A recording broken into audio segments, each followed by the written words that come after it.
How do you design one of the most advanced ERs in the country? At Parkview, we did it by focusing all our attention on you, the patient, by involving doctors and nurses in the design process, by creating quieter, more private spaces, and by leading the region in heart, stroke, and trauma care. This is not your typical emergency room. It's Parkview. In an emergency, isn't this where you'd rather be? Parkview, your partner in health. Fox Sports 1250, The Ticket. We are back, and I'm glad you could join us again, everybody. And football life is very good right now for the Concordia Cadets. Tim Manigault joins us. And, Coach, I don't know what it is, but it appears on paper statistically that Peterson-Curligran is getting stronger and better and faster maybe as this season wears on. And I'm sure that you've got to go back and give a lot of credit to your offensive line. As good as the running back is, he can't go anywhere unless there's a hole. And Concordia, last couple of games in particular, has found some nice holes. Yeah, he's a really good running back, and our line's done a pretty decent job of opening holes for him. It doesn't have to be much. We just have to sustain for a few seconds, and he's gone. But, you know, honestly, he's been pretty good throughout the whole year. I think maybe our schedule is such where there are some teams here later on that we're able to run maybe a little more successfully against than, say, a Bishop Dwenger who's got a pretty stout defense, or Snyder who's got a pretty stout defense. But he's been good all year, and he's a pleasure to coach, and he's a pleasure to watch play. You know, we haven't seen you in a few weeks, and I noticed, again, going back to stats and looking at personnel, a couple of people we haven't seen earlier in the season. Paxton Bergdahl now has come alive. I think he had 3 catches for you and a touchdown and some long yardage, and always nice to have a 6'7" guy to throw to. Yeah, absolutely. He came out this year for the first time as a senior. He's a basketball player and was really known for that coming into Concordia. That was his main focus. But he decided to play football this spring, did some 7-on-7 stuff, and came out this year, and he had a little wrist injury at the beginning of the year, which is why you didn't see much of him. And we've had some injuries then too, and so he got his chance, and he's done okay with it. I think he's still learning. You know, it's still a thing where he's not always as confident as we'd like him to be, but he had a nice week last week, and we hope in the last several games of this season he has good games as well. Let's talk about the matchup tonight against Northside. They're kind of hurting puppies right now. Lost Logan Capps out with a broken foot last week, and also Montreal Moore, the big running back, is out for at least another week. And I talk about the matchup because this still is a Northside team that is 4-0 on the road, and of course they're on the road tonight here. Always tough. They play such an aggressive style of defense, that 3-4, where they're sending 2-3 guys every time. We spent probably, if you counted up, an hour this week on blitz pickup alone. They're always tough. They fly around. Coach Hall does a great job of disguising blitzes, and you think a guy's coming here and he send them from the other side. So that's going to be a big challenge for us. If we're able to pick up what they show us, well, then we should be okay offensively. And then defensively, we've honestly kind of struggled all year. We're going to have to play better tonight. I think we have been getting better slowly through the last several weeks, and particularly the second half of the Northrop game last week, I thought we played pretty well. But we're going to have to do that against a team that, even though they're maybe hurt by injuries a little bit, they're going to be pretty good. Head coach Tim Manigault with his take on the matchup here tonight. His cadets are 3-4 overall. They've won their last 2 ball games, and Coach Manigault in his 6th year, they are 2-2 at home. A year ago, cadets were 4-6. They finished 3-4 in the SAC. They lost in the sectionals 40-26 to Bishop Luers. We'll take another 1-minute timeout, and Ryan Hall will join us the other side of the break, and we'll talk about the Redskins when we return to Zollner Stadium. This is IHSAA football on Fox Sports 1250 The Ticket. You've heard the saying, it's all about the Benjamins. Nothing could be more true at Tom Steele Tire, where it's all about saving you money. For over 35 years, this family-owned business has been saving Fort Wayne drivers lots of Benjamins. Offering quality tires and ASE-certified mechanical service for your car, and that includes an oil change and tire rotation special, all for just $24.95. 2 convenient locations in Fort Wayne to serve you. Tom Steele Tire, not just a tire store, but a complete automotive center. Hi, I'm Charlie Momper from Momper Insulation. We've been around since 1956, and we're still the #1 name in insulation. Chances are you've seen us re-insulating the home in your neighborhood, where we blow insulation into the sidewalls and attic to make your heating and cooling more efficient. Give us a call and let's talk about all the insulation options we have available to help you save money. I know we can do the job for you. You've got my word on it.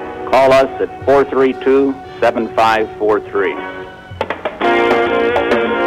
Let's get back to the stadium with more IHS AA football action and Joe Parson on Fox Sports 1250, The Ticket.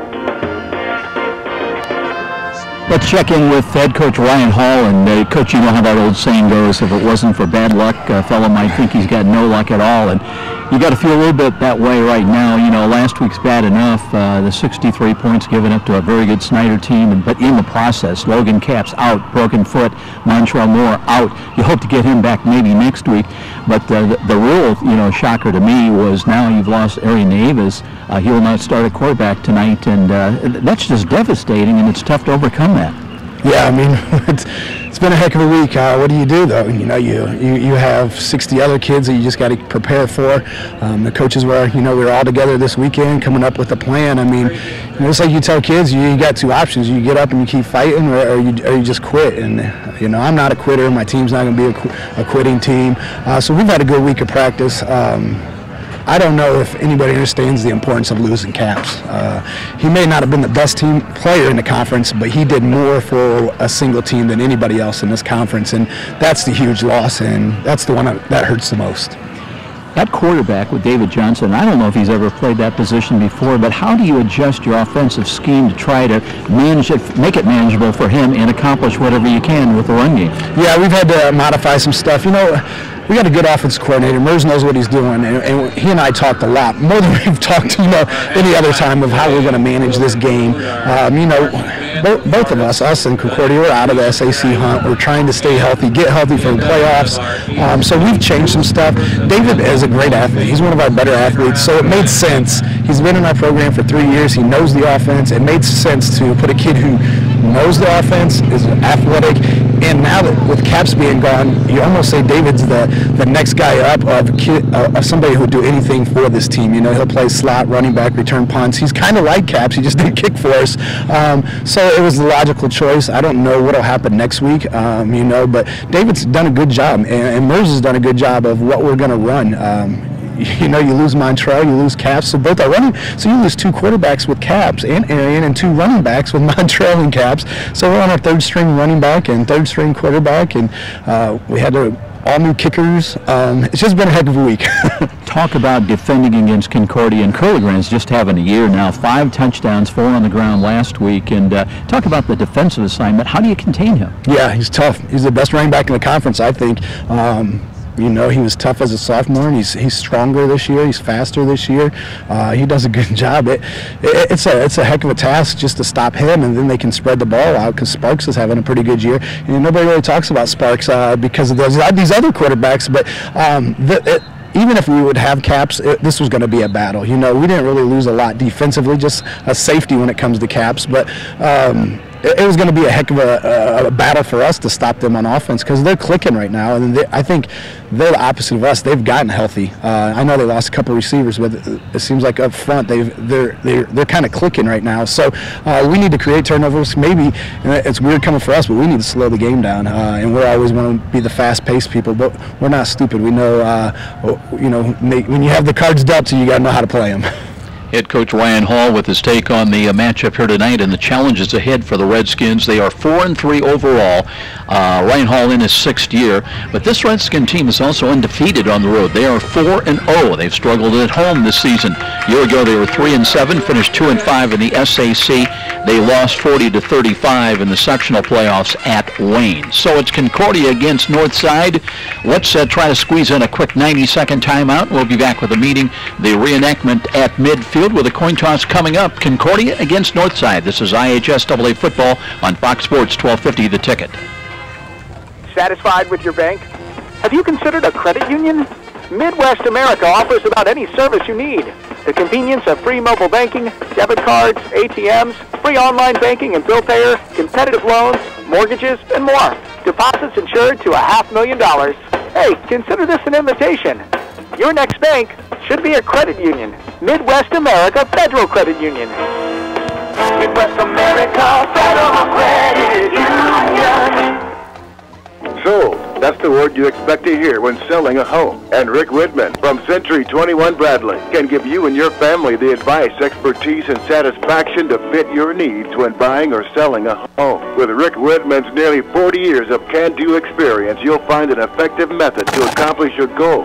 Select the proper loan and feel the comfort of your new home. When you think real estate, think Rick Whitman at Century 21 Bradley. Call 260-704-6565. Be sure to ask for Rick. You're a super fan who will tailgate anywhere. The pros? Check. College? Check. Your 8-year-old's Pee Wee game? Big time. And to prepare for this ritual, you head to Meijer for freshly prepared food and licensed team apparel. Proudly display allegiance to your favorite team with our licensed short and long sleeve tees, hoodies, hats, and jerseys. Plus, load up on fresh meats, snacks, and drinks. So don't just tailgate. Tail later at Meijer. Brought to you by Meijer. Meijer is proud to support IHSAA football. You're listening to the high school football game of the week on WGL Fort Wayne, Fox Sports 1250, The Ticket. Welcome back, everybody. Just ahead of kickoff, I'm Joe Parson. Joe Walburn's down on the field with our referee tonight. His name is Max Doctor. 58 degrees, mostly cloudy skies here tonight over Zollner Stadium. Winds out of the northwest about 9 miles an hour. Temperature will dip down to the mid-50s before we leave the air this evening. Other big games going on elsewhere, of course. The big one in the SAC, Dwenger at Snyder tonight, and Dwenger number 5 in their class against the number 2 team in 5A, the Snyder Panthers, undefeated atop the SAC standings. Homestead taking on Bishop Loras, Wayne at Carroll, Southside home to Northrop. And in the Northeast 8, it's number 8 Leo. They're facing Columbia City tonight, number 14 New Haven at East Noble, number 9. And in the ACAC, it's Woodland taking on South Adams. Woodland undefeated, number 3. And of course, next Friday night, our Friday Night Lights feature will be at Carroll, the Neon Nation, and Concordia Lutheran at the Carroll Chargers. Let's go down to the field with Max Doctor, our referee. Stay just like you gentlemen are. Okay, guys, I'm going to introduce the other officials working tonight's ball game. Mr. Simone will be your back judge. Mr. Gentile will be your linesman. Mr. Simon will be your umpire. And Mr. Warmels will be your line judge. Okay, guys, we had the toss earlier. Red won. They elected to defer. And they're going to kick away from the board, so let's swing it around this way. There you have it, Joe. Concordia wins the toss. They're going to kick. So we'll get a look at the north side offense led by David Johnson tonight early on. As far as field conditions, the field's in great shape, Joe. It's nice and cool down here. It feels like football weather, and it's going to be a great night for a big high school game, and big game for both teams. For Northside, they want to get that 5th win. For Concordia, they want that 4th win, Joe. So big game, a lot of emotion down here tonight. We'll see you back up top. We'll be back in 1 minute. This is IHSAA football on Fox Sports 1250 The Ticket. Next time you're downtown and needing to feed your sweet tooth, you're just a few steps away from Rudy's. Fort Wayne's perfect location for stocking up on those famous to brand gourmet chocolates the Summit City is famous for. Rudy's is located just catty corner from the main entrance to Parkview Field. In fact, Rudy's is a great place to meet up with friends before an event at the ballpark. There's even outside patio seating, ideal for relaxing after work. With a wide assortment of adult beverages and aromas to choose from as well, Rudy's, distinctly different in downtown Fort Wayne. The market goes up, the market goes down. And if you're a typical investor, you may be playing games, trying to guess correctly when to buy, when to sell. That can be expensive and exhausting. Well, what if there was a local company with tons of investment experience to help you take some of the guesswork and worry out of investing? The name is Stiefel, specializing in individual portfolio management. Stiefel can help reduce the risk and worry of investing, building you a portfolio of quality, performing stocks and bonds. Give Stiefel a call at 260-459-3989. And now back to the IHSAA football game of the week with Joe Parson on Fox Sports 1250, The Ticket. Well, here's bad luck for Northside. They were going to receive the football, but it's a squib kick and an onside kick, as it turns out, because that ball is fumbled away and recovered by Concordia at the Northside 46-yard line. So just like that, it's going to be the Cadets with a great opportunity to take advantage of the fumble recovery on the kickoff. 1st and 10 for the Cadets, moving from left to right. So on the kickoff, the fumble recovery, and they've got it at the North 46, and Curly Grant steps around one tackle up the middle and finally gets to the 41 before he's finally hauled down as Lionel Sorrells came up to make the stop. but that's a gain of 5, and it'll be 2nd down and 5. Joe Auburn. And not the way Northside wants to start. You know, they're going to have to maximize the possessions and really slow Concordia down. So here come the Cadets up to the line of scrimmage. Their second snap from scrimmage. Daniel Sparks at quarterback. Their offensive line, 260. A man tackle to tackle. Take a look at that out of the pistol. Option run to the left side. There's Sparks, head straight up and got to the 40-yard line before he's pushed down. Seth Steele starts at center. Todd Jackson, one of the 2 Jackson brothers, along with Easton Fritcher. They're the guards. Trey Freeman and Vershawn Starks, who's a 260-pound junior at tackle. They average 260 a man tackle to tackle. And a really underrated offensive line this year for Concordia. A line that's really gelled as the season's gone on, Joe. 3rd down and a long 4. They've got to reach the 36 of Northside on this snap. 2 wide to the left side, including Bordner, who's out there. Drew Bordner, 3 catches last week, 19 yards. Little tandem lineup on 2 outs to the near side. Here's a throw to the short man. That's a high ball that's caught, and they are close to the 1st down near side as David Johnson came over and made the stop that time on Grahovic, the ball catcher that time. He's a 5'10 sophomore, and it is good for a 1st down, so they went just enough. They'll have the ball down to the 35-yard line, 1st and 10 for Concordia. Yeah, nice route that time for Grahovic. He comes in with 41 catches, Joe, for 468 yards and 3 touchdowns. So nice route, nice conversion on 3rd down for Concordia to keep this drive going.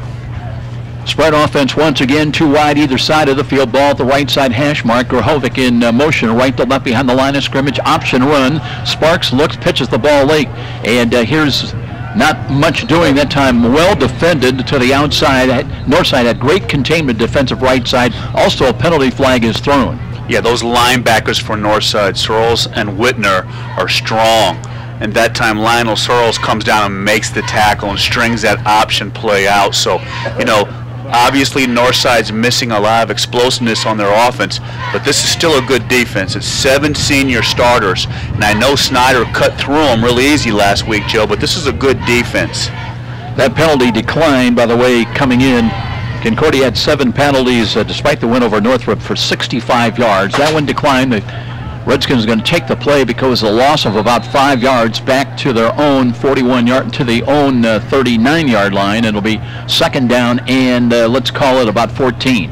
Important for Northside's front 3, Jaquay Williams, Marcus Brown, DJ Harris, to get penetration. 3 wide to the right side. Here's Sparks, time of the pocket, throws to the middle. It's got a deflected ball in and out of the hands on the far side there. They've got big receiver now, and I believe that was Paxton Burgel. He's kind of tough to miss at 6'7". That time the big fella couldn't go up and gather it in off his fingertips, and it'll be 3rd and long. Yeah, it was actually high, the pass with Sparks, and Sparks is typically really accurate, but I can't imagine throwing to somebody 6'7". It's a big target out there. On 3rd downs, Concordia last week at Northrop was just 2 of 9, Joe, for 22%, but on 4th down they were a perfect 3 for 3. Yeah, they rolled the dice, and it really paid off for them in a couple of big plays last week, but big 3rd down here for Northside. Same set with 3 wide to the right. They'll run Curligran, and he's got running room, cuts back. He's got the 1st down in 20, 15, 10, and he will score. 3rd down and long. It's 39 yards to the house for Peterson Curligran. He had 4 rushing touchdowns last week, and he adds 1 here tonight. Yeah, big back, and that's what he's done all season long. It's the zone running play, Joe, where it's one cut, and you drop your pads and go, and that time Curligan makes the cut and cuts back against the grain and takes the ball to the house, and Northside didn't expect it. They thought for sure Sparks was going to put the ball in the air. Their safety's laid back, and Curligan gets a huge lane and another big play run the season for Curligan. Alex Kinneman comes on to attempt the extra point. High snap, got the kick down. A lot of elevation in that end over end kick, and it's good. 7-0 Cadets in the early going here at home at Zoller Stadium, and we'll be back after this timeout. This is IHSAA football on Fox Sports 1250 The Ticket. Trust the doctors at the ICFW Athletics and the Fort Wayne Comets Trust. Aaron Chiropractic is well known for providing quality yet cost-effective care for sports injuries, muscle, or joint problems. They're one of the only clinics in the region to provide his patients with pain relief utilizing numerous therapies, including acupuncture, massage, and rehabilitation. Aaron Chiropractic is conveniently located in Northeast Fort Wayne. Find us on the web at aaroncairo.com or call 492-8811 to schedule an appointment. Let's get back to the stadium with more IHS AA football action and Joe Parson on Fox Sports 1250, The Ticket. That opening touchdown brought to you by Meyer, proud supporter of youth athletics here in the Summit City. And with Joe Walburn, I'm Joe Parson. Good start for the Concordia Cadets, and boy, Curligrand is just amazing what he's able to accomplish, Joe. Yeah, he has just dominated high school football this year. Over 1,100 yards of rushing, and maybe more importantly, Joe, almost 8 yards per carry. Here's a bounding ball that's picked up outside the 30-yard line, return across the 30 to about the 33-yard line. So here comes Northside's first chance they've had to snap that football. As that ball picked up by Dyrese Howard. And that one was nearly fumbled away initially. It was. You could tell Dyrese doesn't carry the ball very much because he was carried like a loaf of bread. But luckily he got that ball tucked away at the end and got down on the ground. But, you know, to finish up on Curligan, Joe, I mean, averaging 158 yards per game, 16 touchdowns, now 17 with the one we just had here. Almost 8 yards a carry. You couldn't ask anything more out of your back. Now, as far as Northside now with David Johnson, it's going to be important that they move the ball a little bit and move the chains. Too wide to the right side, motion behind the line of scrimmage, right to left. Now they've got a second man in motion, but they reset the first. Here's a little curl to the outside and a little bit of a seam that time as a gain is out to about the 37-yard line.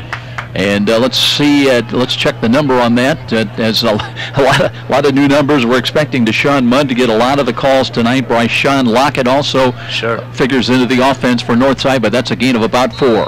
That time it was the linebacker, Lionel Sorrell, and we're both surprised to see him out there carrying the football. But, you know, Northside has just burned through so many position players that now the linebackers get to carry the ball. Kalen DeRosier is in as a wideout to the right side to give us up the middle, though, and that's a carry across the 40-yard line. So little by little, Northside beginning to settle down. They'll mark the ball down the knee hit just short of the 42-yard line across the 41. Will bring up third down and about 3. And if I'm not mistaken, that was Tyson Whitner that time. So Tyson's getting some action in the game, but we expect here, though, to see Deshaun Mudd and to see maybe a pass here to Bryson Lockett. Redskins trying to get out to their own 45-yard line on this snap. 4 down defensive lineman for Concordia. Here is the John Johnson. Wants to throw, and in traffic he completes the ball. They've got a first down, and the whistles will blow. That's a catch near side as it was into the hands of Austin Denicolo, who has 4 catches. That's his 5th catch on the year. Yeah, nice route that time by Denicolo. It was just a quick hook. He found the open spot, and Johnson threw a nice ball, Joe, in there. I was curious tonight to see how well Johnson could throw it. That wasn't a bad ball. He stuck that ball in there, and a first down for Northside. Sorrells, you talked about him. He's up in the slot to the right side. DeRosier split wide of him, 1st and 10, proving field position just across the 45 for Northside. Offset eye to the left side now, penalty flags, and they blow that play dead immediately. As again, you can imagine with a lot of inexperience, and inexperience especially with David Johnson at quarterback, who does have 16 carries coming into the ballgame for 95 yards and 3 rushing touchdowns. 3 carries last week in that loss, and remember, he got him finally on the board, Joe, on a sweep to the right side, and 29 yards on the night. He is a fantastic slot back. I think a slot back who is so underrated could play at the next level. As far as quarterback tonight, I don't know. We'll see about that. 2 wide to the left side again. They've got men in motion. Play action fake. Johnson throws the ball. That's off the fingertips of DeRosier. A little bit to the high and outside. The 6'2 sophomore couldn't find the handle. Was second down and, or it should be second down and 15. And it's tough. You can plug somebody in at the quarterback position, and you can run the ball, Joe, and do a lot of these bootlegs and a lot of this option game that they do. But it's hard to throw the football, and it's hard to throw those slants. I always thought that was one of the toughest routes to throw, was that slant. Lockett, he split wide to the near side. They've got single coverage on him. Little motion now again, right to left behind the line of scrimmage. Johnson does hand the ball off. That's a run across the 42 out to about the 43-yard line, so they'll get a net gain of about 1.5 yards, maybe 2 yards. But it's going to bring up third down and long for the Redskins, trying to reach just inside the 45-yard line of the Concordia Cadets, who lead at 7-0 on the 39-yard touchdown run by Curligrand. And one troubling sign from last week's game for Concordia against Northrop is they gave up 5.5 yards per carry. And I think with David Johnson, these defensive ends Maybe not so much in the 3rd and long here, Joe, but they're going to have to be careful he doesn't get outside of them. Offensive line for the Redskins average 258 a man. We'll give you the starters in a moment. Here's an off-tackle win. No, it's a throw down the right side. That ball's hung up on the air. Scramble for it. It's a tie, and that's going to go to the offense, I believe, unless they really. It is a catch by Northside at the Concordia 31-yard line. That was jump ball, and it was Sorrells who went up and got it. I tell you, that linebacker looks pretty good on offense so far. And you're right, Joe. It was a jump ball. Johnson was in trouble in the pocket and just heaved it down the field. But how about the athletic ability by Sorrells to go and get that? Offensive line, we mentioned Chris Jacobs starts the center tonight. Ivan Nykum, along with Evan Clark, the guards, Marvin Williams, and Dakota Alt are the tackles. A lot of misdirection. Here's David Johnson up the middle, and then he is stood up just short of the 25-yard line. They'll give him a gain to the 26 of Concordia. Big hit in the middle defensively by, and you got to believe Dom Perugini was there. Yeah, Perugini's a stud, the way he can fill those holes. But that's where Concordia's been hurt this year is the quick hitters to the middle of the field. And that time, Johnson did a nice job to get 4 to 5 yards. And I think that's what Johnson's going to have to do tonight for Northside if they're going to be successful. Tyson Whitner now checks into the backfield on 2nd down and 6. Here's David Johnson at quarterback on a sweep, hands the ball off, and nothing there. Good knifing play defensively. In fact, the Concordia player getting up a little bit slow, but that'll be a loss of about a yard. Yeah, good defense out there. Nice job to get up there and make that play with Concordia. They have to keep contained. You know, Sorrells is a big back, but if Concordia can keep contained, he's much easier to tackle when he's running east-west instead of north-south. And I think Northside's better off to line up and to run downhill on Concordia. 3 wide to the right side. Denicolo's in the middle of the trips package to the right side. There was movement defensively at the line of scrimmage, but they were able to not encroach. Play clock is at 0, so, or did they call a timeout? Let's see. Northside did. Play clock was just about to run out on 3rd down and 7. 7-0 in favor of Concordia with a stoppage here at Zollner Stadium. We'll be back. This is IHSAA football on Fox Sports 1250 The Ticket. Every small business person has the same dread: taxes, reports, and bookkeeping. What are you to do? You know you can't afford the big guys to keep you legal and solvent. Well, now there's Walburn Financial Management to save the day. Here's their number. You're going to want to remember this one: 260-459-2240. That's 459-2240. Why? Well, Walburn Financial Management specializes in the little guy. With reasonable rates and sensible retainers, Walburn Financial Management is simply perfect for the small business budget. And now back to the IHSAA football game of the week with Joe Parson on Fox Sports 1250, The Ticket. Welcome back, everybody, with Joe Walburn. I'm Joe Parson. Nice football, cool football Friday night here. Feels good. Friday Night Lights. Hot dogs smell good. I think I smelled some brats down there. Gotta love the barbecue, the pulled pork sandwich. You're killing me. I snuck down and had a hot dog, and it was almost late for us to start. I mean, you're killing me. I know. It tasted so good. In my diet, I'm down 26, but you're killing great, me, Joe. And you look great. I'm cheering you all the way along, eating my hot dogs. Here's Johnson, rolls to the right side, wants to throw, looks, throws on the run. That's incomplete, I believe, a dive for it. Are they going to rule a catch? I believe they will at about the 16-yard line. Wow, did he catch that? Wow. That's a heck of a catch by, is that Sorrells again? I think it was Sorrells again. Wow. But there is a penalty flag, Joe, back outside the 30-yard line, and Northside's backing up. It's going to be holding, huh?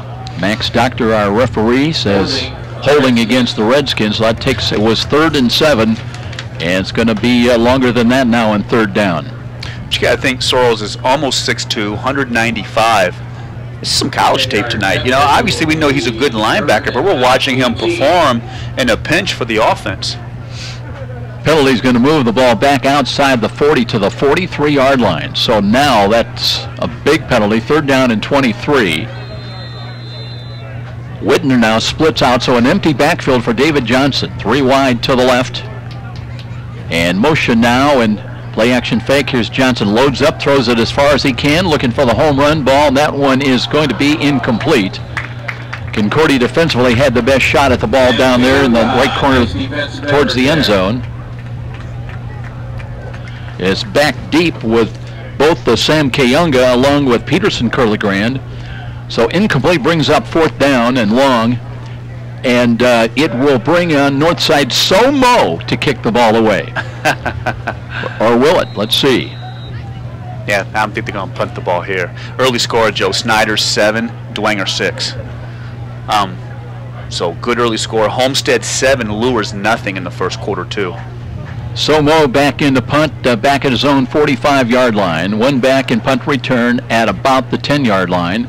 Little motion out of it, but Somo does kick the ball away. Kind of a wobbly ball. That'll hit, take a high bounce, and it'll be back away from it. Concordia inside the 10 down to about the 6-yard line. So Cadets, they've got the lead with 4:38 remaining in this first quarter. The clock continues to move. It'll be 7-0 in favor of the Cadets, and their offense now trots back onto the field. A couple other scores: Joe Carroll 7, Wayne nothing. Leo 7, Conclumbia City nothing. DeKalb and Belmont are scoreless. East Noble 7, New Haven nothing. So that's a game we're kind of watching too. So a lot of big games around the area tonight, and we'll keep you informed with the scores. Daniel Sparks, who handed the ball off earlier on a 3rd and long call, 39 yards out. Curligran took it to the house, 7-0. That's where we stand right now. He's the one back in the one back offense. They'll hand the ball. Curligran cuts to his right, carries tacklers across the 6 to the 7-yard line.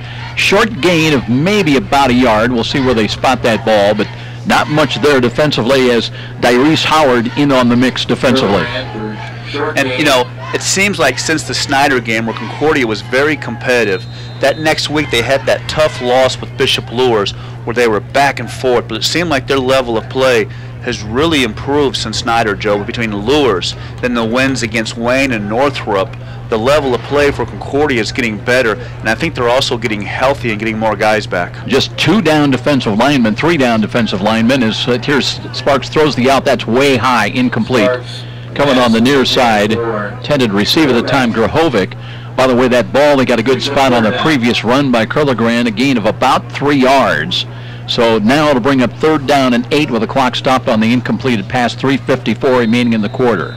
And Northside plays the 3-4, and their 3 down linemen, Jaquay Williams, Marcus Brown, DJ Harris, they're solid, Joe, but a game like this, it's important they stay in their lanes, and everybody does their job because Curligran is it's so tough because he can cut back. Tyson Chambers into the ball game. Sparks throws the left tip ball high in the air, and that falls incomplete. And boy, Paxton Bergdahl was the closest cadet to that tip ball, but there were a couple of other Redskins in the vicinity as well, but it brings up 4th down, so the Cadets will go 3 and out. They'll have to kick the ball away, and it should be very good field position for the Northside Redskins. They trail it 7-0.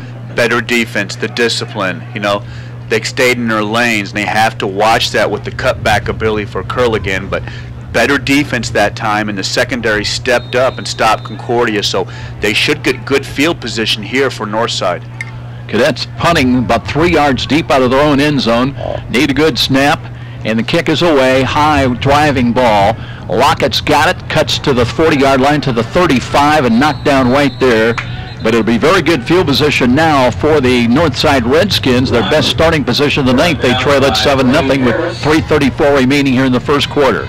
And Lockett was a force last week on the kick returns, Joe, with the special team. So good hands with Lockett to come up and get that football, and good field position for Northside. And you hated that early fumble if you're Coach Hall, and you know the big cutback run by Curligran. But if you can go down here and get some points if you're Northside, you have to feel like you kind of dodged that early bullet.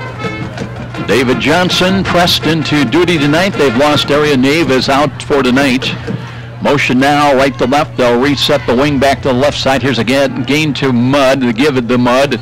Mudd's second effort takes the pile down close to the 33-yard line. That might give him another yard to the 32-yard line. To Sean Mudd's numbers, 9 carries last week against Snyder for 53 yards. He carried Joe averaging almost 6 yards of carry and has got 65 yards on the year. I thought he ran well last week, you know, and I kind of got pressed into service because they lost Montrell Moore. And, you know, Mudd's only a junior, but good vision, good size, and I thought he played well last week, Joe. Whitner checks in, offset to the right side. Here's an option run, quarterback keeper play by David Johnson, still trying to keep his feet and dives forward for what he can get. and carries the ball inside the Concordia 30 down to about the 26-yard line, I believe. And well, I tell you what, that's pretty good effort that time by, David Johnson, just a little guy, 5'8", 160, but what heart he's got. Yeah, he's one of our favorites. He plays so hard, but he's slippery. And when I say slippery, he's just tough to get down the ground. And he gets so many yards after initial contact. Now on north side on third down, need about 2.5 yards. They'll give to Whitner up the middle, and he carries the pile, and he's got the first down inside the 25 down to the 22-yard line. They'll move the chains for Tyson Whitner. I like the strategy. He's putting big kids in the backfield, Joe. Between Sorrells and Whitner, each one of them are almost 200 pounds. So you got Johnson at the quarterback who's slippery, and you got Mudd who can run the ball. Then you come back with these big linebackers in the backfield, and you plow ahead. Key is trying to manage the game and enable David Johnson with as much different looks. Here's a reverse to the right side that time, a counter run. The motion was to the left by a lead back and Whitner, and then Johnson just takes off to his right, angles for a pickup of about 3, maybe 4 yards. Yeah, just a big run with Johnson, but a big hit with Concordia, and you can hear the pads popping out there that time, Joe. So second down as we're inside of 2 minutes, time remaining in the first quarter. Lockett checks into the game wide to the left side. That's the wide side of the field. Motion again. Now they'll set the wing back. And here's a give to Mudd. Mudd trying to slide to his left. Carries a tackler down to the 20-yard line, but he only gained maybe a yard at most to bring up third down. Yeah, good push by that Concordia defense. And they've done a better job tonight. Northrop gashed them last week, Joe. Northrop had very little success through the air, but they gashed them on the ground. 5.5 yards per carry. So Concordia has got to clean that up, not only tonight, but into the playoffs. Ball squarely at the Cadet 20-yard line as we're down to 109 this fast-moving first quarter. Sorrells up in the slot to the right side as Johnson waits out of the pistol and looks again. Play-action fake, throws the quick slant. That's a catch made inside the 10 into the 5 to Rosier down. It'll be first and goal at the 4-yard line for Northside. And there you go, and there's your execution. Johnson hits him early, and the passing game is all about timing. And nice job, nice connection for Northside, Joe. Good drive and an opportunity to tie this game up. Big target for David Johnson to shoot to, the 6'2 sophomore in the quick slant. First and goal inside the 4, they say officially at the 3-yard line. From the right side hash mark. Motion again, they'll reset off the left wing back. And the second back comes, high snap, but Johnson's got it and then buried back outside the 5 at the 6-yard line. Good defensive play that side by the defensive left side of Concordia. Yeah, it's so important when you're in the shotgun and you're running that spread type of offense. You have got to get a good snap. If that snap is off, it just kills the timing of those plays. Perugini in there to make the stop. Jackson Odom was there as well, crashing down on the play, and Northside's going to let the quarter expire. They'll have its second goal from their own 5, from the 5-yard line of Concordia, as the Cadets in the final seconds of this first quarter lead at 7-0. We'll be back. IHSAA football on Fox Sports 1250 The Ticket. Hi, this is Russ Isaacs, former head football coach and athletic director at Snyder High School. I can tell you from personal experience that next to winning a championship, nothing compares to receiving a championship ring. The ring is a culmination of high achievement and adds tremendously to a student-athlete's self-esteem. Take it from the coach. Honor your achieving student-athlete with a championship ring from Signature Style Jewelry. Join the winner's circle. Get a free price quote and your artwork today. Call Todd Oliver at 800-273-8124, extension 3. That's 800-273-8124, extension 3. Write it down, 800-273-8124, extension 3. Or email him at todd@signaturestylegewelry.com. That's Todd at signaturestylegewelry.com. Signature Style Jewelry, the leading online retailer of championship rings, class rings, and fashion jewelry. Let's get back to the stadium with more IHSAA football action and Joe Parson on Fox Sports 1250, The Ticket. Welcome back, everybody, to Zoller Stadium with Joe Walburn. I'm Joe Parson. Northside trailing at 7-0, but with the ball at the 5-yard line of Concordia's second down and goal. David Johnson starting tonight at quarterback. He's got Tyson Whitner offset behind him. There's motion by Searles and an option pass to the right side. And that one's dropped. That was a gift. That was Logan Snyder in and out of his hands. Nobody within 5 yards. That was a gimme touchdown. Northside fooled him. Snyder came out of the tight end position. Johnson faked the handoff, and Concordia thought for sure the ball was going to the left, and that was wide open. And that's a big miss for Northside. That would have walked in the end zone. Joe, I love the creativity though of the call playing by Northside. They are making the most of what they've got out there tonight. It's a much different offense than what we saw from last week. Dorothy split to the short side to the right. Here's an option run by David Johnson. Throws on the run. That ball is caught at the 2. They won't get into the end zone. It'll bring up 4th down and goal from inside the 3-yard line. Looked like Sorrells again that time, Joe, made the catch. I'd like the out pass that time. The ball is right down the goal line. What do you do now? Do you roll the dice and go for it, or you take the points? Well, they got a new kicker. Forget Logan Camps, not available. He's done all the kicking really for the last 2-3 years. So maybe there's your answer. So maybe you go for it here and see if you can get Johnson to the outside with a run pass option. So here we go. It'll be 4th down and goal from just outside the 1. Tight formation to the left side, and now I think Northside wants to talk things over. So we'll have a break. 11:19 remains here in the first half. 7-0 Cadets. This is IHSAA football on Fox Sports 1250 The Ticket. Where do savvy sports fans in the Summit City go when they need to know more than just the score? It's an easy choice. No other media outlet covers the local sports scene like the Journal-Gazette.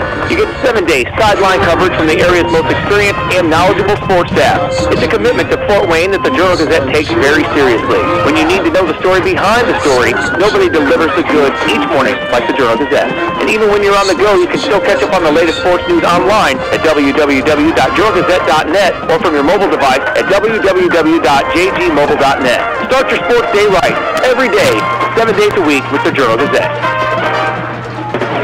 And now, back to the IHSAA football game of the week with Joe Carson on Fox Sports 1250, The Ticket. Well, temperatures beginning to cool off here in the Summit City, and hope you can join us at halftime. A great time for us to talk about insulation and Momper insulation. Matt Momper will join us talking about his dad coming back and starting the insulation business in Fort Wayne back in 1956, and some interesting information. I think you're going to find it interesting. Yeah, good family. So the Redskins, tight formation. They've got a double wing alignment. That's our full house backfield with Whitner, the tailback. A little motion out of it, not much room in there. David Johnson under center, gives to Whitner, tries the left side. Did he get in?